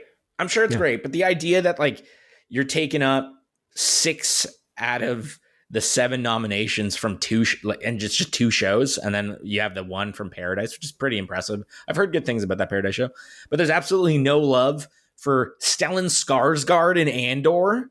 Yeah. Or Kyle Solar. Are you fucking kidding me, dude? That's blasphemy. I genuinely believe that's blasphemy. And it breaks my goddamn heart that was the case. Alan Tudyk get nominated? He got nominated for... Where did he get nominated, actually? I think for voice acting. Yeah. He did. I think so. But yeah, no, he did. Yeah, Andor. Which is... Character voice performance for Who Else Knows? The episode. Oh. Who else knows? I was like, I don't know who else knows. I didn't, obviously. Yeah. But I just find that, honestly, I find it bullshit, and it pisses me off. Yeah. You know what's interesting about... I don't remember... White Lotus was 2 years ago. I think it would have been nominated for those Emmys. I'm not the biggest fan of the White Lotus. I feel like it's good, and I don't want to speak too out of turn because I haven't seen the latest season. I got to see it first, so I'm not going to call it lame without watching it. But I'm going to say, like, I feel like it's a bit overrated as a whole. Like from the 2 seasons I've watched, it's great though. I really think it's great, but it's kind of feels like Emmy bait in a big way, and I'm not sure that it's really doing it for me in an overall writing perspective. Like, so I'm curious, because I know White Lotus was the talk of the town. Everyone was watching it at the time it came out this year, and everyone was hyped about it. So it's really cool. Same with Severance as well. It's like that was a big show this year too. So I got to watch White Lotus and form an opinion on it, because it is. I didn't even realize that it's dominated supporting. That's crazy how many nominees they have for that. Let me double check that for supporting actress. I'm sure it's doing the same thing there. Supporting actress, it's more. It's 5.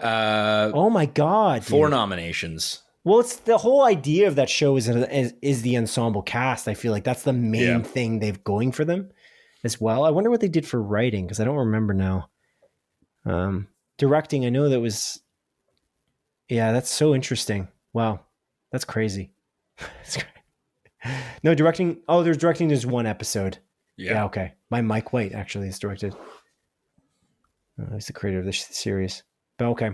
Yeah, it's cool. All right. Yeah. No, I have that written here too. I have the snub though in terms of acting. I have Diego Luna and Genevieve O'Reilly. Like, I think that they were excellent, and I think that was a miss.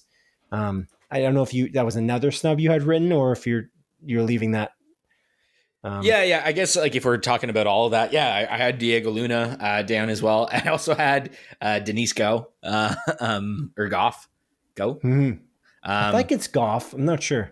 Goff, like I always thought it was Goff. Come on, dude, are you kidding me? Denise Goff is crazy good. She's not on there at all. That's crazy. I forgot. Yeah, she's amazing. Yeah, no, I think Adria Arjona is also amazing too. Yeah, like it's just. That's crazy to me that none of them got nominated. It's like, are you fucking kidding me? If you were going to like literally like gun to my head, if I had to pick one of these people, it's like, you got to nominate one of these. It's like, you didn't nominate fucking Stellan Skarsgård. Are you? I know, he killed it. He really killed it. It's Are crazy. You fucked, dude? He is a supporting actor, but so there was one nominated as a guest actor. It's Forrest Whitaker, and then Alan Tudyk. But Forrest Whitaker was nominated as guest actor. It's like cool, but like really. He's great. He's great in everything. Forrest Whitaker is really great. He's I will say, He's really good, but it's like, I don't know. Like, Diego Luna really killed it. Like, Tony Gilroy said it right. Like, once the Emmys were nominees were announced, he specifically said, like, he was kind of disappointed that they didn't get nominated. But it's like, in reality, that I don't know. He kind of looked on the bright side. I was like, He was kind of saying it, though. He felt like he was. He's like, I felt like he was saying it. Like, it's like, what are you guys doing? Like, you didn't nominate any of these guys. These guys put on a clinic for 24 episodes and they didn't get anything. Yeah, cool little factoid. I don't know if you know this, Simon, but Diego Luna and Adria Arjona, they do the Spanish dub for their characters as well. I know. Yeah, it's cool. It's really cool. Makes sense. Yeah, so I think it's a lot of work, though. Apparently, they were saying that in an interview there was like a lot of work to do that for some reason because of the way that it's done.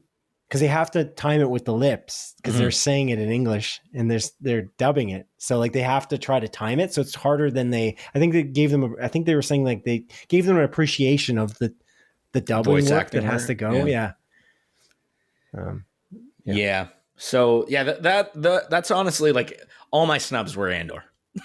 I'll be honest. Yeah, I only had one and I had Andor. That was that. Yeah. It's maybe I have another one. I gotta take a look. It's unfortunate. It's unfortunate. All I got to say. Yeah. Okay. I'll go next, I guess, on the Andor topic. Andor was nominated for directing Janusz Metz specifically for episode 8. It's weird that they don't write that anywhere. I don't know if you could find a document that said what episode. Maybe this one from Wikipedia. Vanity Fair has the name of the episode. Oh, okay. Some of them weren't really saying it. I was like, why wouldn't you say the episode? Because like some of these directors or writers, as an example, might have written multiple. I'm looking at Wikipedia now. I'm curious if I can find it in here. Yeah, but I know Vanity Fair actually does it poorly because Vanity Fair says the show and then the name, but it doesn't say who actually directed it. So this is the opposite. Okay. Yeah.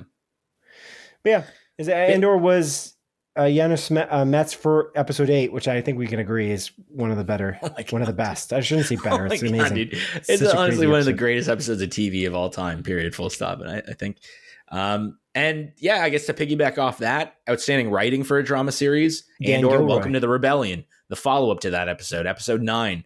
Some of the best writing in it. So the writing got for episode 9. I couldn't figure out which one. So yeah, good you got that list. Because I was wondering which Dan Gilroy episode it was. Because it's Dan Gilroy, like Tony Gilroy's brother. I'm just like, which episode is it? Oh, it's the 9th episode. Yeah, so they didn't even get episode 8 wasn't nominated for writing, but it was nominated for directing. That's pretty cool. Good for them. That shows you how much they spread the field in terms of how great the overall season is. That's awesome.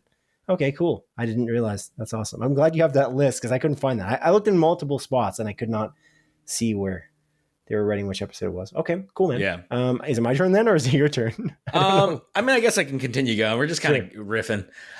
So yeah, that's what I got for Andor. Again, loved it. Thought it was, God, I love Andor, man. Oh my God.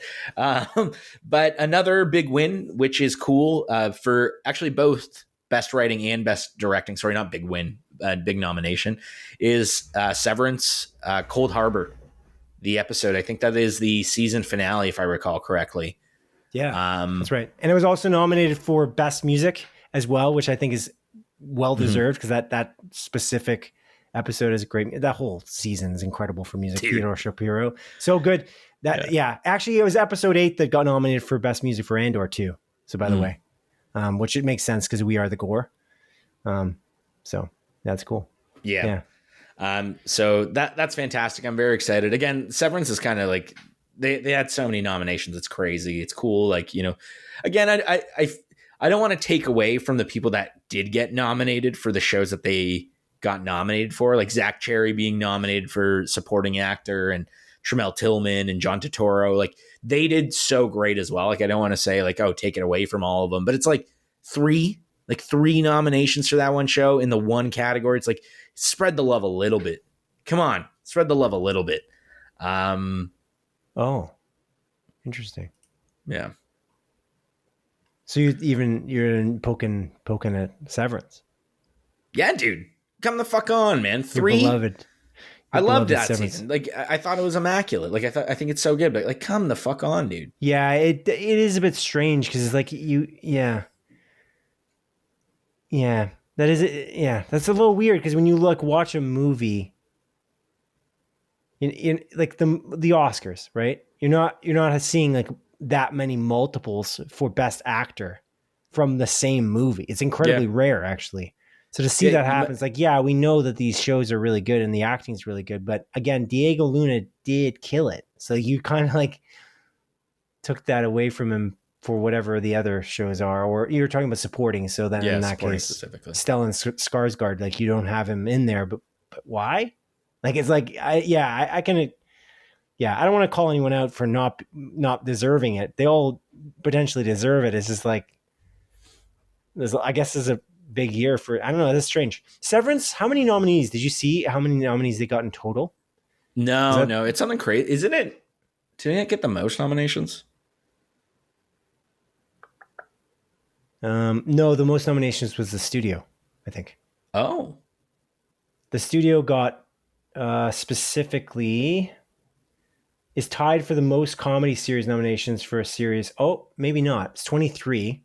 How many nominations did Severance get? Severance get for 77th Academy. Oh, Academy. Emmy. Let's see here. Oh, yeah, you're right. They did. Severance got 27. Mm-hmm. Wow. So comedy, I guess comedy doesn't get as many in total, like, in general, because that's like a huge jump away. 27 nominations for Severance is the most nominated program for the 77th Primetime Emmy Awards. But I guess if you're tripling up your acting nominations, that number becomes a lot easier. Yeah, but not only that, in the outstanding supporting actor and actress categories in comedy series, it's spread out. Like there's every nomination slightly different. The only thing is for Shrinking, for outstanding supporting actor in a comedy series, they got 2 nominations in that. But like every other, it's like someone new from everyone. I guess actress Abbott Elementary got 2 nominations for that. So it's like, I don't know, they didn't spread the field as much, which I find it a little bit silly, but whatever. Who cares? I don't do this. Yeah. I don't make the shows. You don't nominate? You're not part nominate. Is it the Academy, these guys? These guys are an Academy as well? No, it's the Emissary. No. I imagine you're joking. I can't see you right now. I'm on a different page. What is it called? No, it is Academy of Television Arts and Sciences, yeah. All right, whatever. Okay. The other thing that's really cool, Harrison Ford received a nomination for the first time ever at the Emmys, and Martin Scorsese was nominated for his first acting nomination ever. Yeah, for the studio. So Harrison Ford was, of course, for Shrinking, and then Martin Scorsese obviously is a big time director who should be in Death Stranding, but hey, guess he didn't want to be in it. You know, he didn't want it. I have no idea. I'm just joking. It's just funny because like George Miller's in it and like Guillermo del Toro. And I wonder if Kojima tried to have a good relationship, like be friends with Martin Scorsese or Spielberg. You know, that would be like the other two legends. I feel like those guys. Oh, okay. I'll ask you another time. I don't want to bias you. I'll ask you. This is a banter topic. I got to remember the beginning of an episode in the future. I got to remember to ask. But I won't. I'll write it down somewhere. But yeah, your pick next. Yeah, so my other pick here is, honestly, I just wanted to give a shout out to all the main actors that got nominated for Best Comedy, or Best Actor in the Comedy, Best Lead Actor in a Comedy, Outstanding Comedy, or whatever the fuck. I don't have it open right now. Adam Brody got nominated for Nobody Wants This. Seth Rogen got nominated for The Studio. Jason Segel got nominated for Shrinking. Martin Short got nominated for Only Murders in the Building, which is great. I haven't watched the last 2 seasons of Only Murders in the Building, but I'm confident it's still great. And Jeremy Allen White got nominated for The Bear. It's weird, though, that they consider The Bear a comedy. Because, like, it's funny, but I feel like it's, I mean, never mind. Who cares? Well, that's the joke every awards ceremony, though. Because they keep winning these comedy categories, and really, they're not a comedy. Let's be real. Yeah. Other than it being half hour, that's still that's the only thing that really makes it a comedy. I don't know. Yeah, there's not a lot of laughs. Yeah, it's a half-hour drama. some, but it's like, yeah, it's a drama. Yeah, what about half hour makes it a comedy? That's the other thing too. Like in general. What about half hour TV shows makes such a thing, eh? Yeah. Is there a half hour drama at all? No, there's nothing. Not that I can think of. That's why it's a comedy. That's why it's a comedy, is because there is no such thing. That's true. They don't do half hour dramas. Damn, dude, that's actually the accessibility of it makes it a comedy. I don't understand what's that about. That's absurd. Like if Andor was half hour, would it be a comedy? Some pretty deep stuff in there, but it's Star Wars. Damn, dude, I never even considered such a thing. Yeah. There aren't obviously animated TV shows, but animated TV shows are just animated TV shows. They don't fall in comedy, so it doesn't matter anyway. It's pretty strange. Again, that's the joke that has been made. Wasn't it the Schitt's Creek guys that joked about it that one year? It was Dan and Eugene Levy. I have no idea. I don't remember. I thought they were the ones. Like there was a clip of them like doing either. I don't think they were hosting, but they just did like when they were presenting. They were like, "The Bear, is it a comedy?" I don't know, because they're literally Schitt's Creek is a comedy that won Best Comedy at the Emmys. So I feel like that was part of it too. That was the year they swept. It wasn't the Golden Globes, right? They swept. Schitt's Creek won like everything. It was for their final season, right? Yeah, they just destroyed. And they never even got any love before. That's what I was hoping would happen, by the way. Did you know, I don't know if we talked about this in depth, but Better Call Saul has like the record for the most nominations with 0 wins. Yeah. They have like 40-something nominations. Crazy. How ridiculous is that? That show never won for acting one time? No goddamn way that can be true. That's absurd. But it got nominated many times, though. At least it got nominated, unlike Andor. Yeah. Andor barely got nominated for acting at all, and they only have 2 seasons. It's ridiculous. It's absurd. Yeah, there's like, I don't know, there's always that idea like Oscar bait, Emmy bait, you know, like I'm sure it's cliquey and I'm sure it's marketed, you know, they market to the people at the Academy, like for your consideration. They want people to, like on Deadline, when you go on Deadline, they're on the banner. That's the only place I ever see it is on those trades websites with like, you'll see it on the side. It's for your consideration. It will show like the bear. It's like, okay. Because you don't see that on YouTube.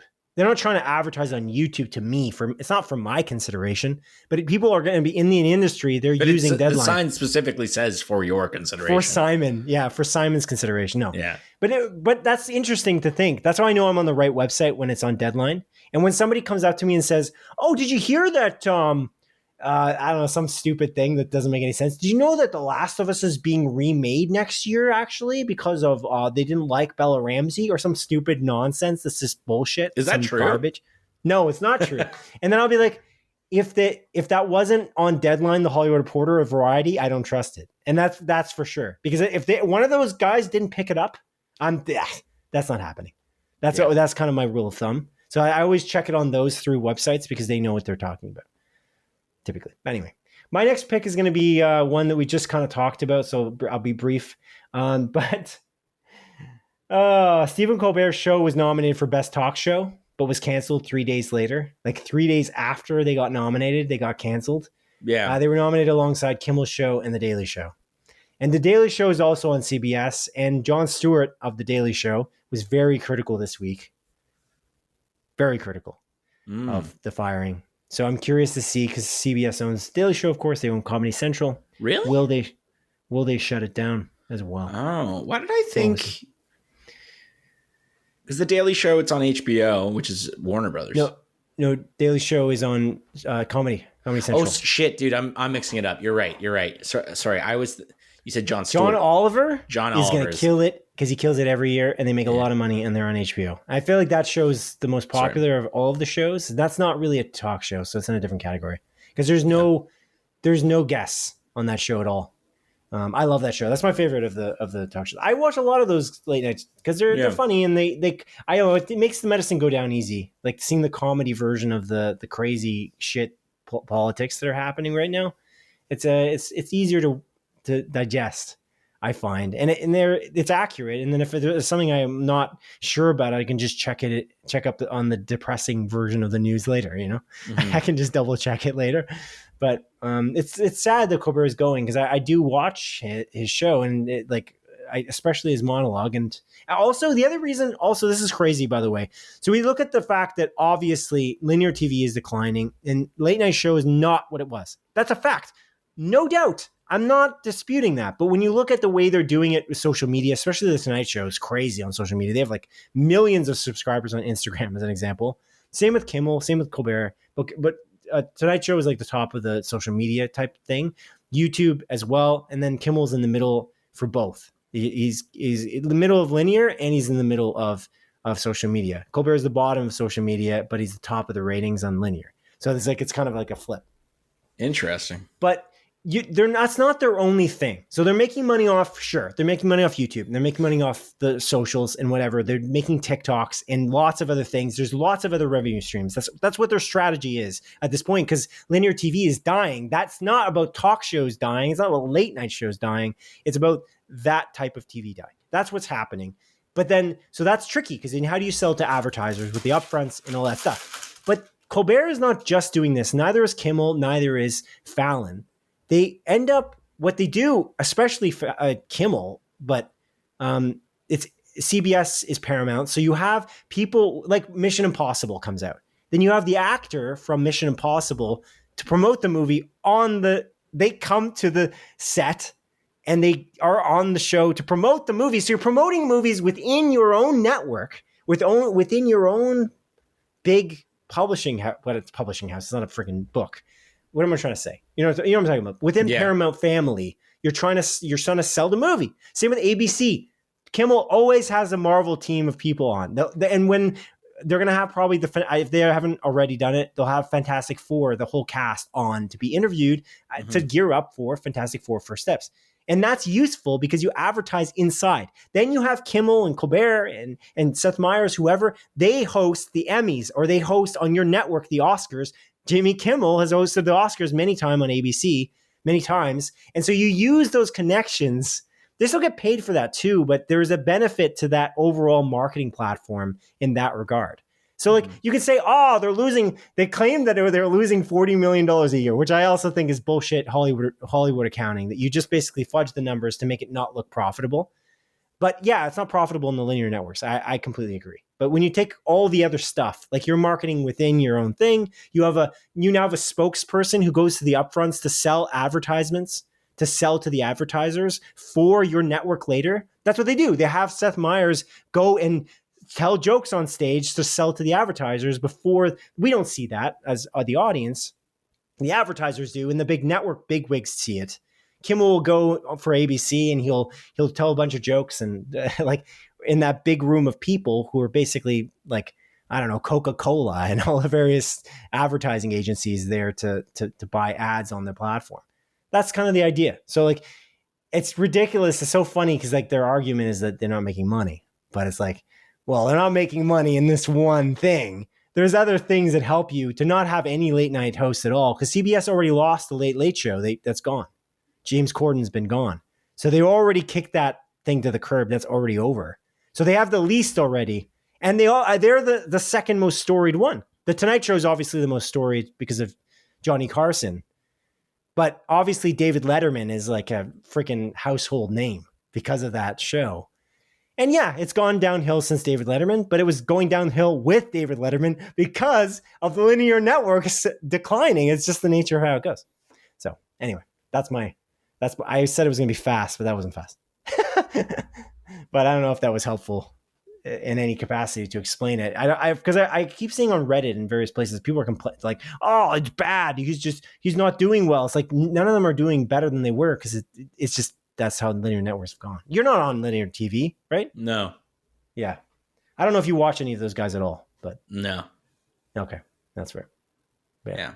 I don't know. That's how I digest my politics. It's just easier to swallow. No, dude. I digest politics by reading things online in 2-sentence structures to incite anger and to ruin my day. Facebook specifically. Facebook's the best place for news. Everyone knows that. Yeah, I use Apple News a lot too, but yeah. Apple News is probably the best place to be. I try not to be on social media at all. I hate social media. It's so awful. I go on it for you and my fiance, honest to God. Yeah, I'm not even joking. Oh. I'm on Instagram only, essentially. And I'm on there for the memes for you and my fiance. I don't send you too many memes just because, like, I'll send you very curated ones. Just because you're funny. Well, why? Why not? Well, I don't know. I know that you don't really care about it. You don't like all of them. I feel like you don't respond. You don't send too many either. You know, it's like so. No. It's like I'll keep it curated. I'll keep it small. I appreciate that. Sure. You know, sure. There was a time where you would send me a lot of them, and I would go through them all at once. Yeah, because I would look at them all at once. But then you got offended by it. You're like, what are you doing? You're not even looking at them. I'm like, I am looking at them. I think it's funnier though to look them all and then like them really fast because then it's so aggressive. I think it's more fun. I don't like that. And I know, but it's more fun that way. So that's when I looked at them, and that's when I liked them. Yeah. Anyway. So I just try to send you the odd one. I'm gonna actually send you one because this is a brief aside. You brought up Fantastic Four. Yeah. Briefly, and there's a video where it's Vanessa Kirby and Pedro Pascal, and they're like being interviewed, and the interviewer is like talking to Vanessa Kirby, being like, "Oh yeah, like people are loving you online." I think she's like a British woman, like, and you got Kirby's like, pardon me. You saying Vanessa Kirby's British? No, the interviewer. Oh, the interviewer. Person. Yeah. But I don't know. I can't remember. Here, You gonna play it? Should I? Okay, fuck. Just send it to me later. Okay, we're doing a podcast. Yeah. Well, I wanted to play it because it's like a specific phrase that the interviewer uses. I see. And I'm just going to play it. What is it from? At least credit it. I don't know. It's from Pedestrian TV. Oh, I don't know what that shit is. I don't know what the fuck Pedestrian TV is, but they're interviewing Pedro Pascal and Vanessa Kirby. Jumping right into you, Vanessa, you've kind of become a social media icon for your force-filled, snatched, cunty fierceness face. Oh God! How did you come about to go into that force field? It's a good thing. It's a good thing. It's a good thing. Cunty face is good, babe. What's that from? Sunglasses, maybe. Cunty face just means fierce. Does it mean like fabulous, beautiful, strong? Strong. It's good. It's good. Okay. Independent. I promise. I'm going to send this to you right now just so you can actually see their facial expressions as well. But yeah, it is crazy because like she's like, what the fuck? Like, did this woman just call me a cunt? Did you just insult me? Yeah. No, but in Britain though, like she's British. Vanessa Kirby's British too. Like, she's from the UK. So like that, like, I mean, cunt isn't exactly the same connotation as but it's like the gay population kind of took it over. One of my good friends, David, he'll say like, "Oh, like you're serving," or like you're serving cunt, and that's like a good thing. So like, I learned this like I don't know within the last year, and I was like, "What?" Sure. So you think in North America it's become more okay to say? Maybe. Yeah. Okay. I just like calling someone a cunt and being like, "Oh, you're looking cunty" is different. Yeah. It's like a compliment. Versus like a very bad clearly evidenced by that interviewer who said that. Yeah. I'm ingratiated into the lasagna garlic bread time ? Community. Lasagna, what? Lasagna garlic bread time ? LGBTQ, dude. Yeah, I got it. 2A plus. I don't know the full thing. What's the Q? What's the Q? What did you do for the Q? No. I know what the Q is in the actual acronym. You ended at lasagna garlic bread time ? Oh, question. Why is it M? What am I just going to do? I don't know. I don't know that many Q words. So I just say question mark. It would just be question. There's no mark. Anyway. Yeah. Anyways.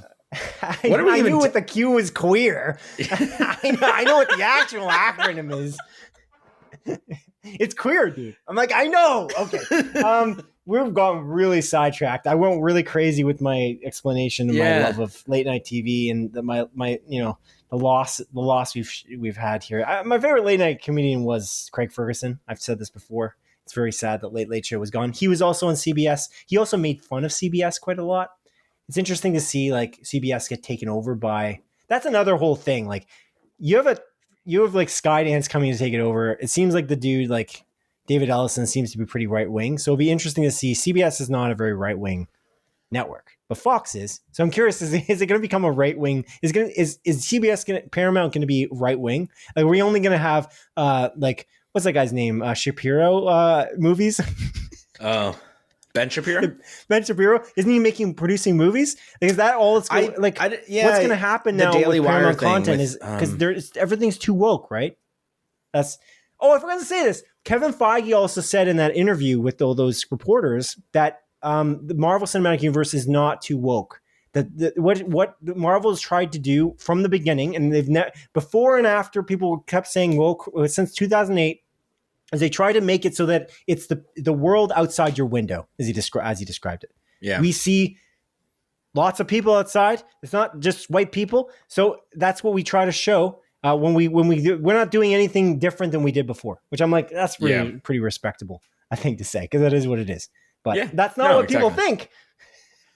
Marvel's woke, stupid. Adrian. It's woke, like Superman. Anyway, yeah. But yeah. Anyway, so it's fucking retarded. It is what it is. But I'll see what happens to CBS. Ugh. That's the question. Is CBS going to be something completely different? It would have been interesting if Sony did take it over, because Sony would not have done that.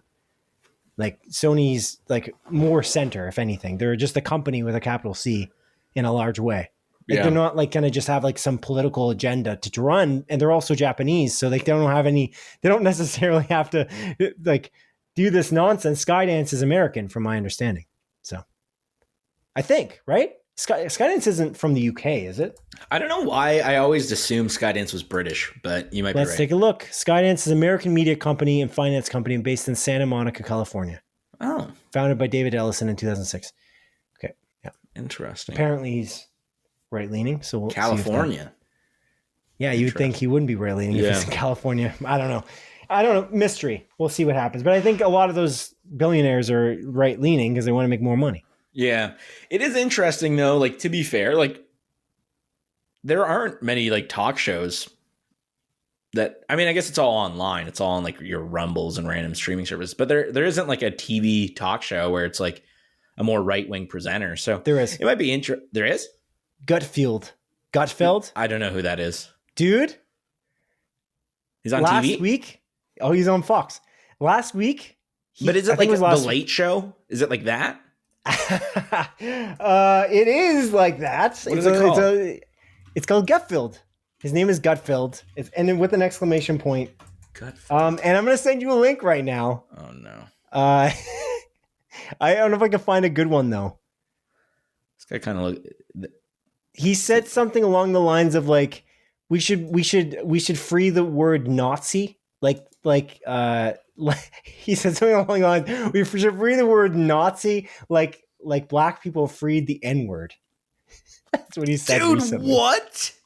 He said, no way. That's unbelievable. Find the clip yourself. It's absurd, but that's the comedy they've got over there. His ratings are actually quite good, but the thing is that of course they are, because there's only one. Yeah. There's only one, so it's all split, right? They're all split between Kimmel, Myers, Fallon, and Colbert versus and the Daily Show with Jon Stewart and the other hosts that are on there now, because it's a split various hosts, and John Oliver versus Gutfeld. Look at the Nazi thing. It's ridiculous. It's unbelievable. I'm living in a bubble, because like. This has been around for a while. He gets a lot of views, I guess. Yeah, he's at 3. I think his ratings were like almost 4 million, if I recall correctly. And Colbert is about 2.5 million, but that doesn't mean anything, because if you add it all up between the other hosts, they're destroying Gutfeld, but that doesn't matter, because that's not what they're going to look at. It's not the buzzy headline, you know. But the Nazi thing's crazy. Greg Gutfeld wants to know who the asshole is. This is on. That might be biased. That article. The Fox News host's latest gag is instructing conservatives to say to each other, "What up, my Nazi?" Yes. Hey, what up, my Nazi? That he did say. That was quoted. I saw the clip. I'm pretty sure I saw the clip of this, and it's unbelievable. It's worth seeing the clip. I feel like you can find the YouTube clip. It's probably easier to. Maybe the. I don't know if you can find it just as a. Maybe they blocked it out because it's so absurd. So Fox was like, this is going a bit too far. Yeah, no. I don't know. Maybe this guy makes good stuff. Maybe he's just a little bit. He's a little bit what?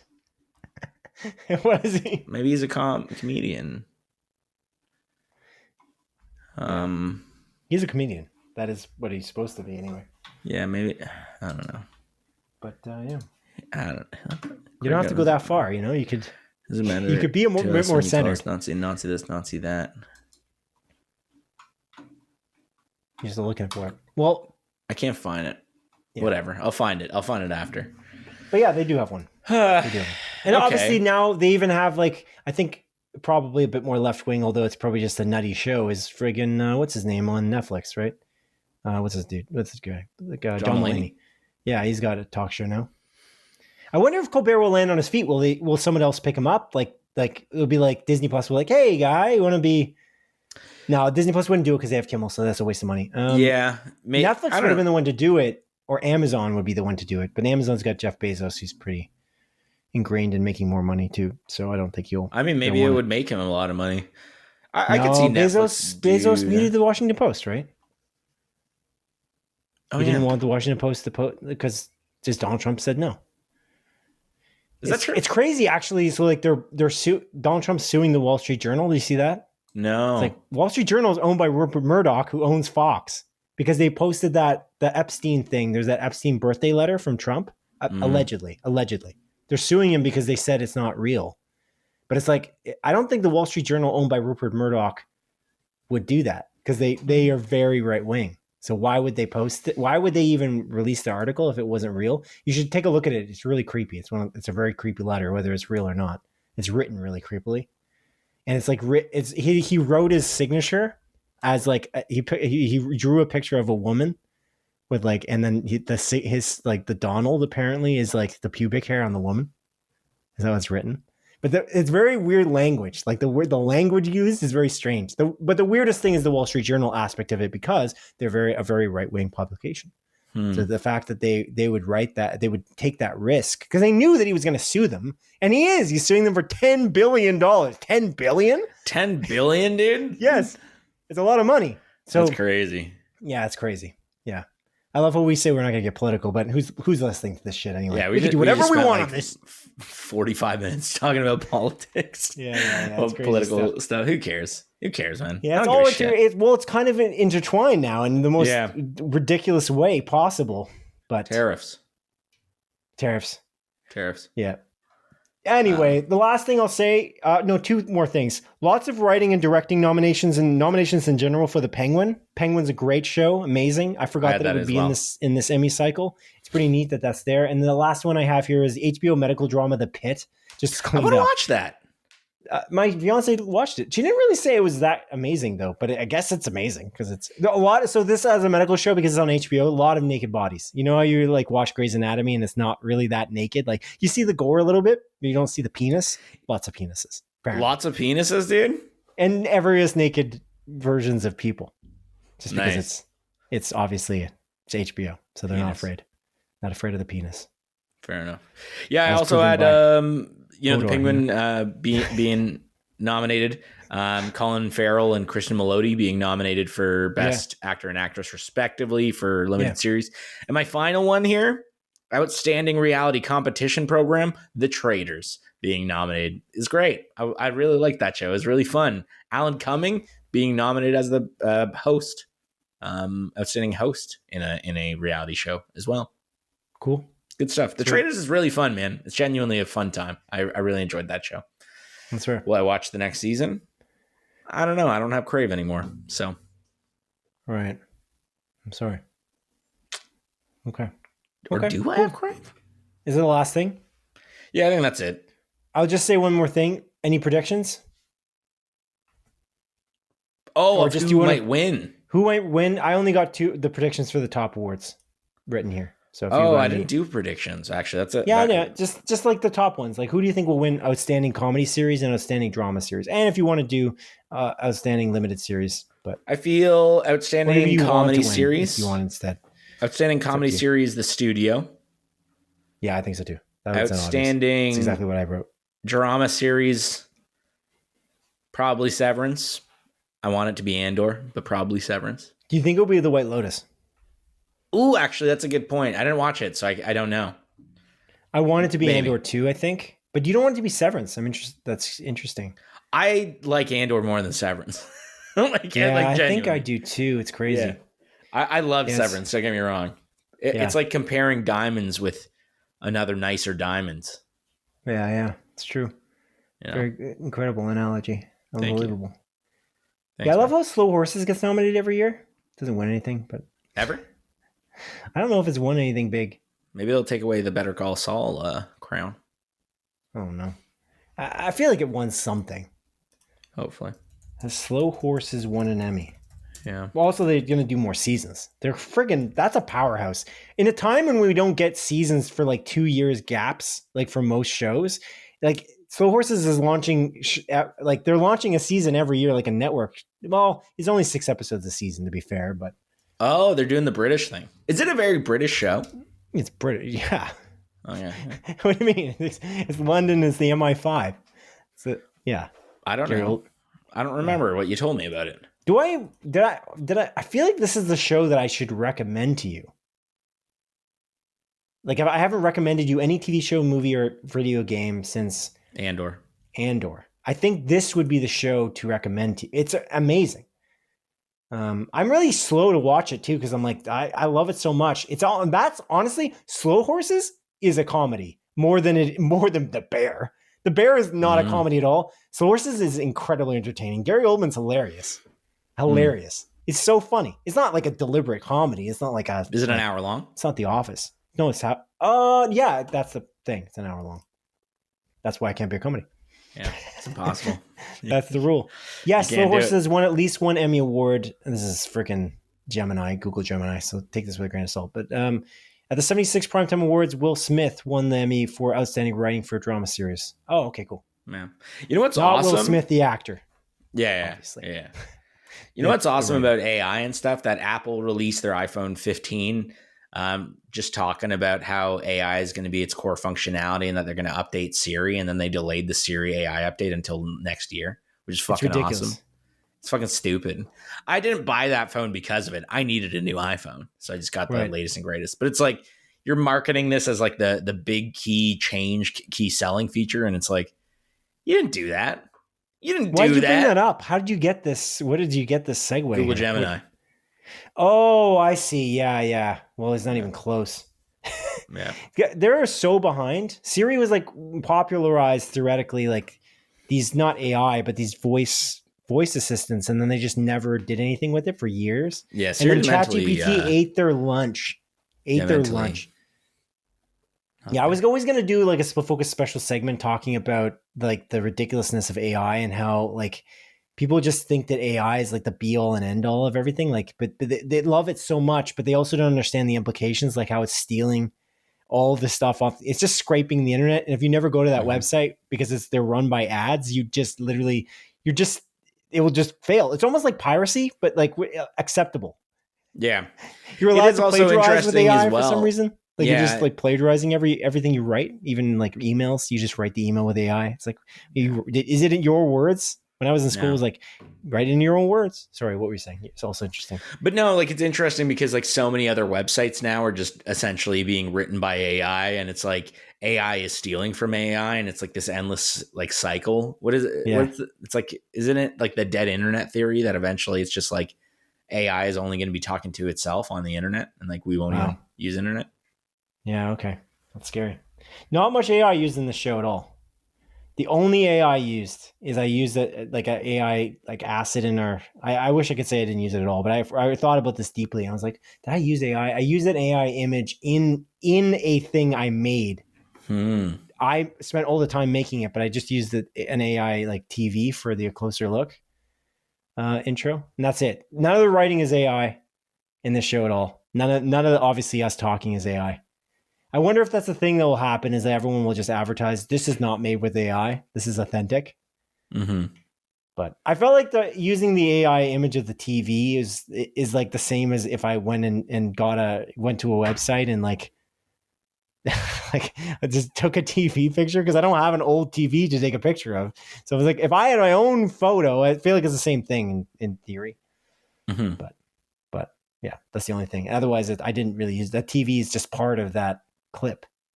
Mostly was made by me. Yeah, it's interesting. I was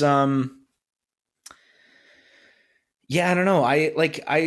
They put like at my previous job that I now don't work at anymore. They pushed AI like a lot. Like we had the new VP of sales. She was like, "I love AI. Like we're going to be using it." And then they really pushed it for like email writing and stuff like that. And right, but yeah. So like I did do a lot of AI stuff at the end, and I'm like, this is easy. Like this is good, I guess. But it's like there's no authenticity at all. Yeah, it's like I would go in and rewrite things because it's like, I mean, ChatGPT loves dashes. All right. Yeah, it's not your own words anymore. Yeah. That's so strange though, because it's just not the way I was trained in school, like through university and high school. I don't understand why that's not valued anymore. Yes, it's easier, but it's making our society dumber. Is that useful? And as we said before, these searches are really bad. They search Reddit and they search other things for facts, and they don't understand sarcasm, and they just present it as facts. That's why, was it Google that said that you should eat rocks? Yeah. Whatever shit. Yeah. It's like, but that happens all the time. And we've talked about this before. Whenever I search anything, like I'm always like very skeptical. I'll click the link because I'm like, there's no point in this. And then it's also ripping off all of these websites, because if you don't have ad revenue, the websites don't exist. So if there's only AI, these websites won't exist at all anyway. You know what I'm saying? Like as much as it's AI talking to each other, it won't be, because they won't be able to rip. Well, I guess they can rip off the other AI that they've ripped off from the previous website that is now dead because they can't sustain themselves because they don't have ads anymore. Mm-hmm. Anyway. Okay. Sorry. Do you have anything else to add or say? No. Okay, we're gonna move on. I don't. Yeah, this past the Emmys, crazy. Which was not even about the Emmys, mostly. Yeah, dude, we went off on a tangent. We're like lots of tangents. Yeah, we're pretty deep in this, but it's okay. 3 hours. We're 3 hours into this podcast. It's exciting. Yeah, that's without reviewing a movie. Is this even entertaining at all? I guess you'll tell me if you listen to this in the future. I'm gonna say no. You think it's not entertaining? Our worst episode, dude, by far, man. Oh, yeah. Okay. I think this was awful. I hated all of this. Whoa. Okay. No, I'm being facetious, dude. You know me. Me. I don't know. You could be telling the truth. Maybe. No, I'm not telling the truth. Regardless, it is time to move on now, Adrian. Now onto a segment of our show that I like to call A Look to the Future. A portion of our podcast where each of us present at least 3 of our picks for the TV series or movies that look most interesting to us. They're releasing between the dates of July 19th, 2025 and August 11th, 2025. Adrian, as is customary, you go first. What is your first pick? Yeah, Simon, I will tell you what my first pick is as I open up my document that I closed on my phone. My first pick, Simon, is the movie Together, starring Dave Franco and Alison Brie. It's coming out July 30th. It is the best rated horror movie of the year. I think it's still sitting at 100% on Rotten Tomatoes. It's like a body horror movie. Looks super intriguing. I haven't watched. I think they released another trailer the other day. I haven't watched it because I'm quite confident I'm going to watch this movie. You want to watch this, or is this a no-go for you? I know you mentioned. I think you said no. We've got so much to watch, and I really want to see Eddington, and I want to see Fantastic Four. Okay. And then there's a couple other things that are coming out that I'm interested in. So I think a lot. I'm going to pass on this one because we got too much coming out. Fuck. Okay, I'm watching this one alone. Okay. I'm watching it alone, dude. Enjoy it. Fantastic Four, by the way, we didn't talk about this, but it's 88% on Rotten Tomatoes. Good for them. They did it. It's every other Fantastic Four movie combined as a score. Is it actually? I don't know. It's probably fairly close. I just kind of said that, but maybe. Yeah, it's interesting. Okay. Well, obviously, Fantastic Four would have already come out, so that's not a pick for me. I'm going to pick The Naked Gun, coming out August 1st. The Naked Gun, Adrian, is a soft reboot with Liam Neeson playing the son of Leslie Nielsen's character. So we'll see. We'll see how it goes. This is written, I believe, by. Is it also directed by Seth MacFarlane? Isn't it? Seth Naked Gun, isn't it? Hello? I don't know for a fact. I think I No, know it's not. I'm so wrong about that. Why did I think that? It's Akiva Schaffer, the dude from who did Never Stopping or whatever. Yeah, pop star. Akiva Schaffer is the dude from Lonely Island. He's a Lonely Island dude. That's what. Why do I think that it's Seth MacFarlane related at all? Maybe he produced it. I don't know. I don't even see his name in any way. Yeah, I don't know. No idea. Okay, crazy. All right, well, that's my pick. Anyway, do you have any interest in this? I'm curious. You never watched the originals, though, right? No, I haven't. However, like I did watch like Airplane, which I know it's not the same movie, but it's the same sort of slapstick comedy, and I enjoyed that. Like I enjoy that style of humor. But yeah, not something I ever like watched or was interested in. But I mean, I'd watch this if you want to. It's coming out the day after together. So there's so much stuff coming out. So I don't know. We could do a double feature, dude. Yeah, potentially. Seth MacFarlane produced it. I found his name in the credits. I was right, dude. You looked at me like I was an idiot. Did I? Okay, well, I'm sorry for that. Anyway, what's your next pick? Yeah. My next pick, Simon, is Weapons. It's coming out August 8th. It's the new Zach Cregger movie. Yep. The guy that did Barbarian, the guy that's going to do the new Resident Evil reboot, I guess. Which I'm the guy's name is all over Companion, even though he didn't direct it. Yeah, it's from the mind that brought you Companion. Not really, though. Yeah, no. In name alone. Yeah, so I'm excited about this. I didn't watch the most recent trailer because I don't need to. Because it's good. It looks good. I'm sure it's going to be good. I'm going to watch it. There's so many weapons in that trailer. It's crazy. How many? At least 10. 10 weapons, dude? Yeah. 10? Yeah. No, I didn't watch the trailer. I have no idea. Oh. I was going to ask which weapons. Mind? 10 weapons? Mind weapon? That's number one. Okay. Yeah. What's another weapon? Finger? Finger is another weapon. Okay.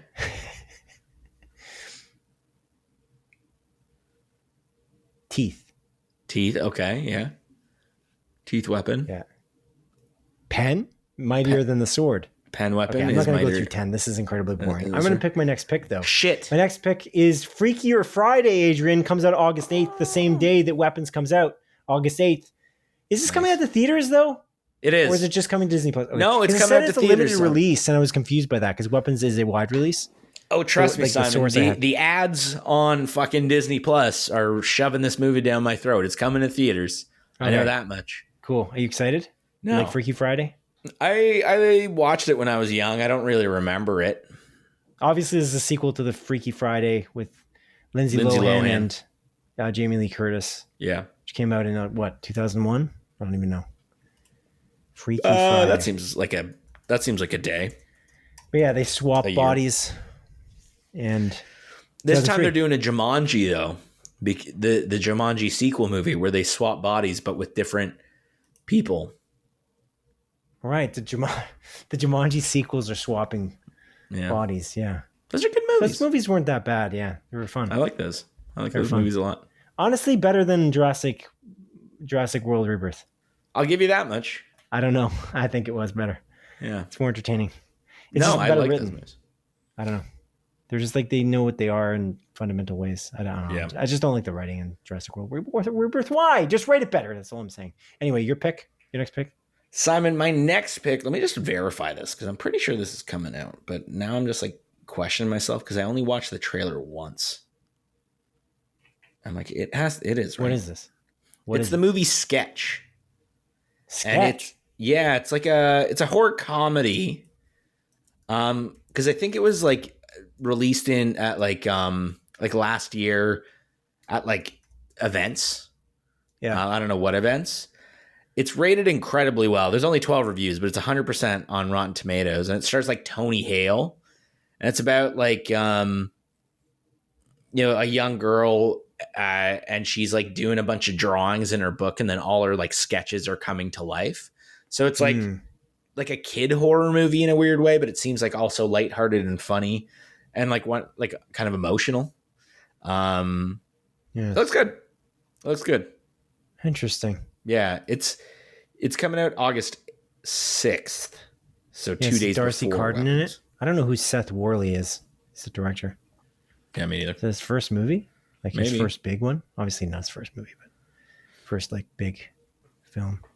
Yeah, the film premiered in the special presentations program at the 2024 Toronto International Film Festival. TIFF. All right. Yeah. Cool, man.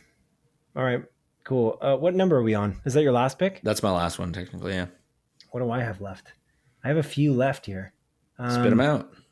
I got Chief of War, the Jason Momoa Hawaiian drama, where he plays the Chief of War. Yeah, he's putting on an accent for it. I just saw the trailer. I saw part of a trailer. Okay, cool. And he's doing an accent. This is an Apple TV Plus show, so if you're interested out there, audience, their production values are off the chain. Oh, we didn't talk. Oh, this is a thing to talk about the Emmys. The freaking Apple TV dominated. It's domination. Destroyed. Yeah. Like there's some HBO and it's HBO and Apple TV and that's it. Netflix got nothing. What did Netflix get at all? Squid Nobody Game's not wants even there. this. Yeah, it's very little though. Yeah, like one really nominee for acting. Something like 2 nominees for acting. It's crazy. Apple's like freaking destroying, and they're bleeding money on this. So it's good that they're winning. Apple's killing it. I hope they continue it because I know that it can be a loss leader, and they can still make. That's the word I should use for the late night shows. It's a loss leader. Apple should pick up Colbert, although they had Jon Stewart and they botched that. So yeah, why did they squash that? Wasn't there something like they didn't want? So Jon Stewart wanted to say something about China, and then they're like, nope. And then they didn't fire him, but he left because he's like, nah, if I can't say what I want to say, then I'm out. From my understanding. That's what I understand. Fair. Allegedly. I'm not sure exactly. But. That's fair. But it would be cool to have like a talk show. That's a good one, though, because Apple doesn't have a network, like a linear network. So that would make sense for them to have they should do a weekly show. They don't have to do a daily show. It's too much. It's a lot. You don't need to do. I think maybe that's part of the problem with the format too. If you do like John Oliver with Last Week Tonight, it's just easier to do. But anyway, the point is they're loss leaders, right? They lose money up front potentially, but they advertise everything else about their whole overall package as Paramount or Apple or Netflix or NBC, whatever it is, and that's part of it too.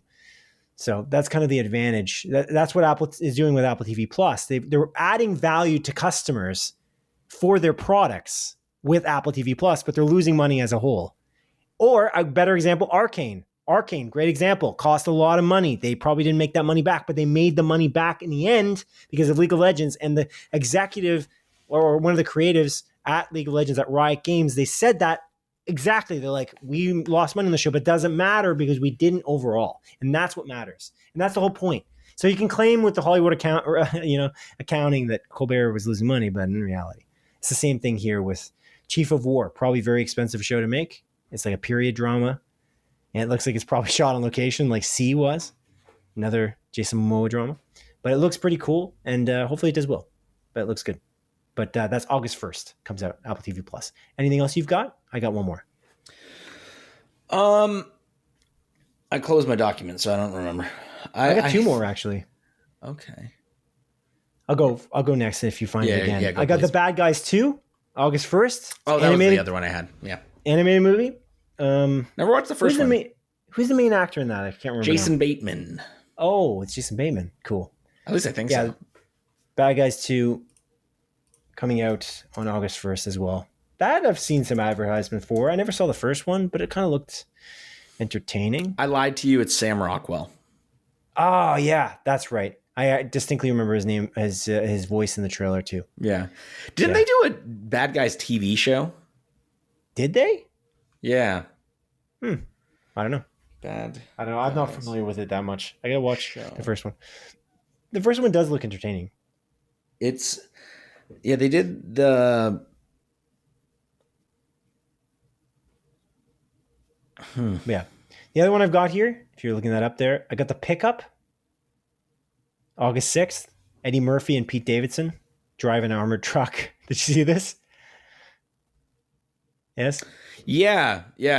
It doesn't look that good.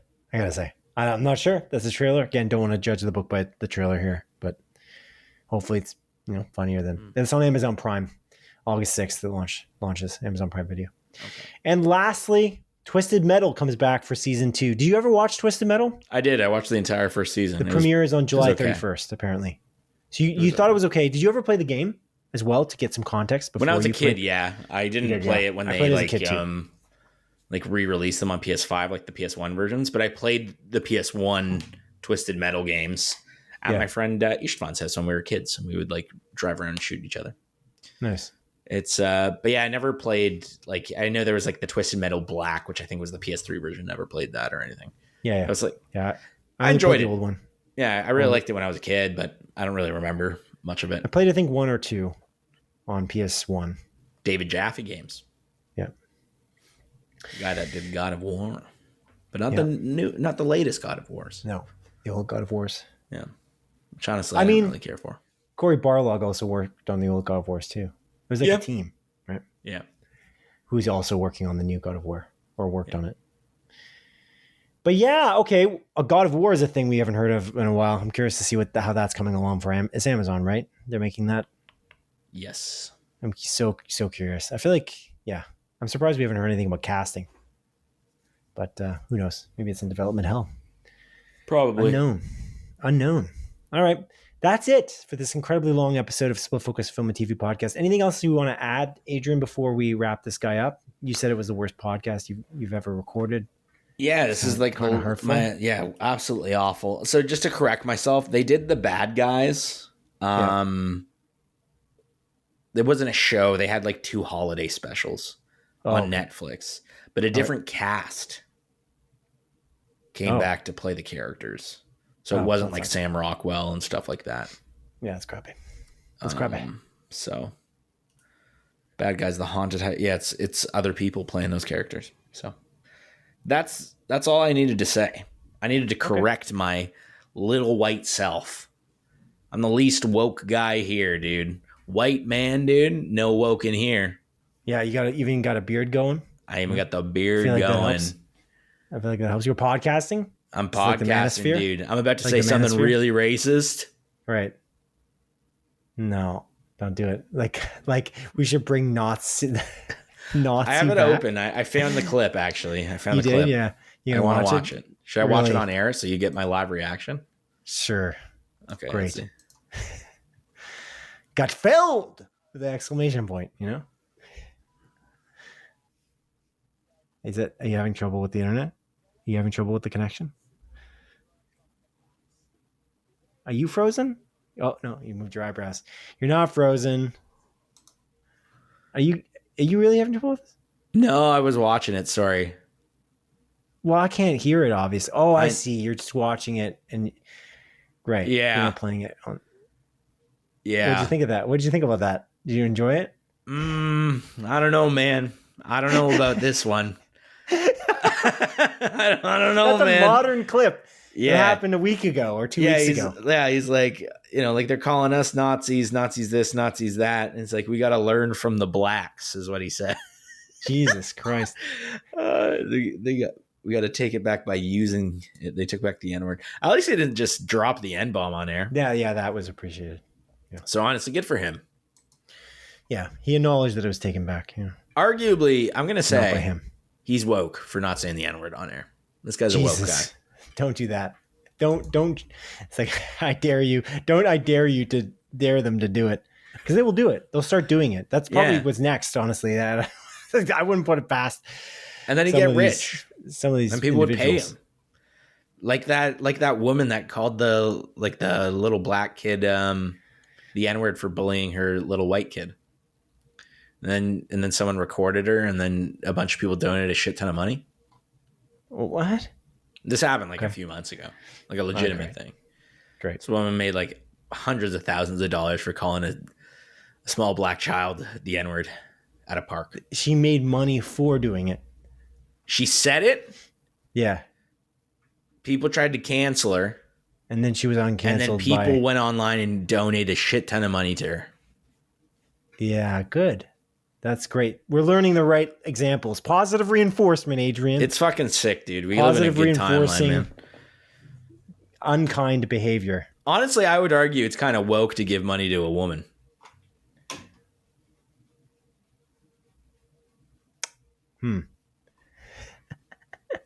Okay. On that note, thank you for listening to episode 115 of Split Focus, a film and TV podcast. My name is Simon Eady, and it has been a pleasure to host you alongside my delightful co-host, Adrian Pinter. Please join us on August 12th for episode 116. Good evening to you, and good luck. Goodbye, everybody. I hope everyone has a good night. See you later. Goodbye. Oh my God, Siri just turned on. I said, see you later. Siri turned on. She's thought I was talking to me. Apple Perfect. AI, intelligence. Amazing. In the flesh. Goodbye. See ya.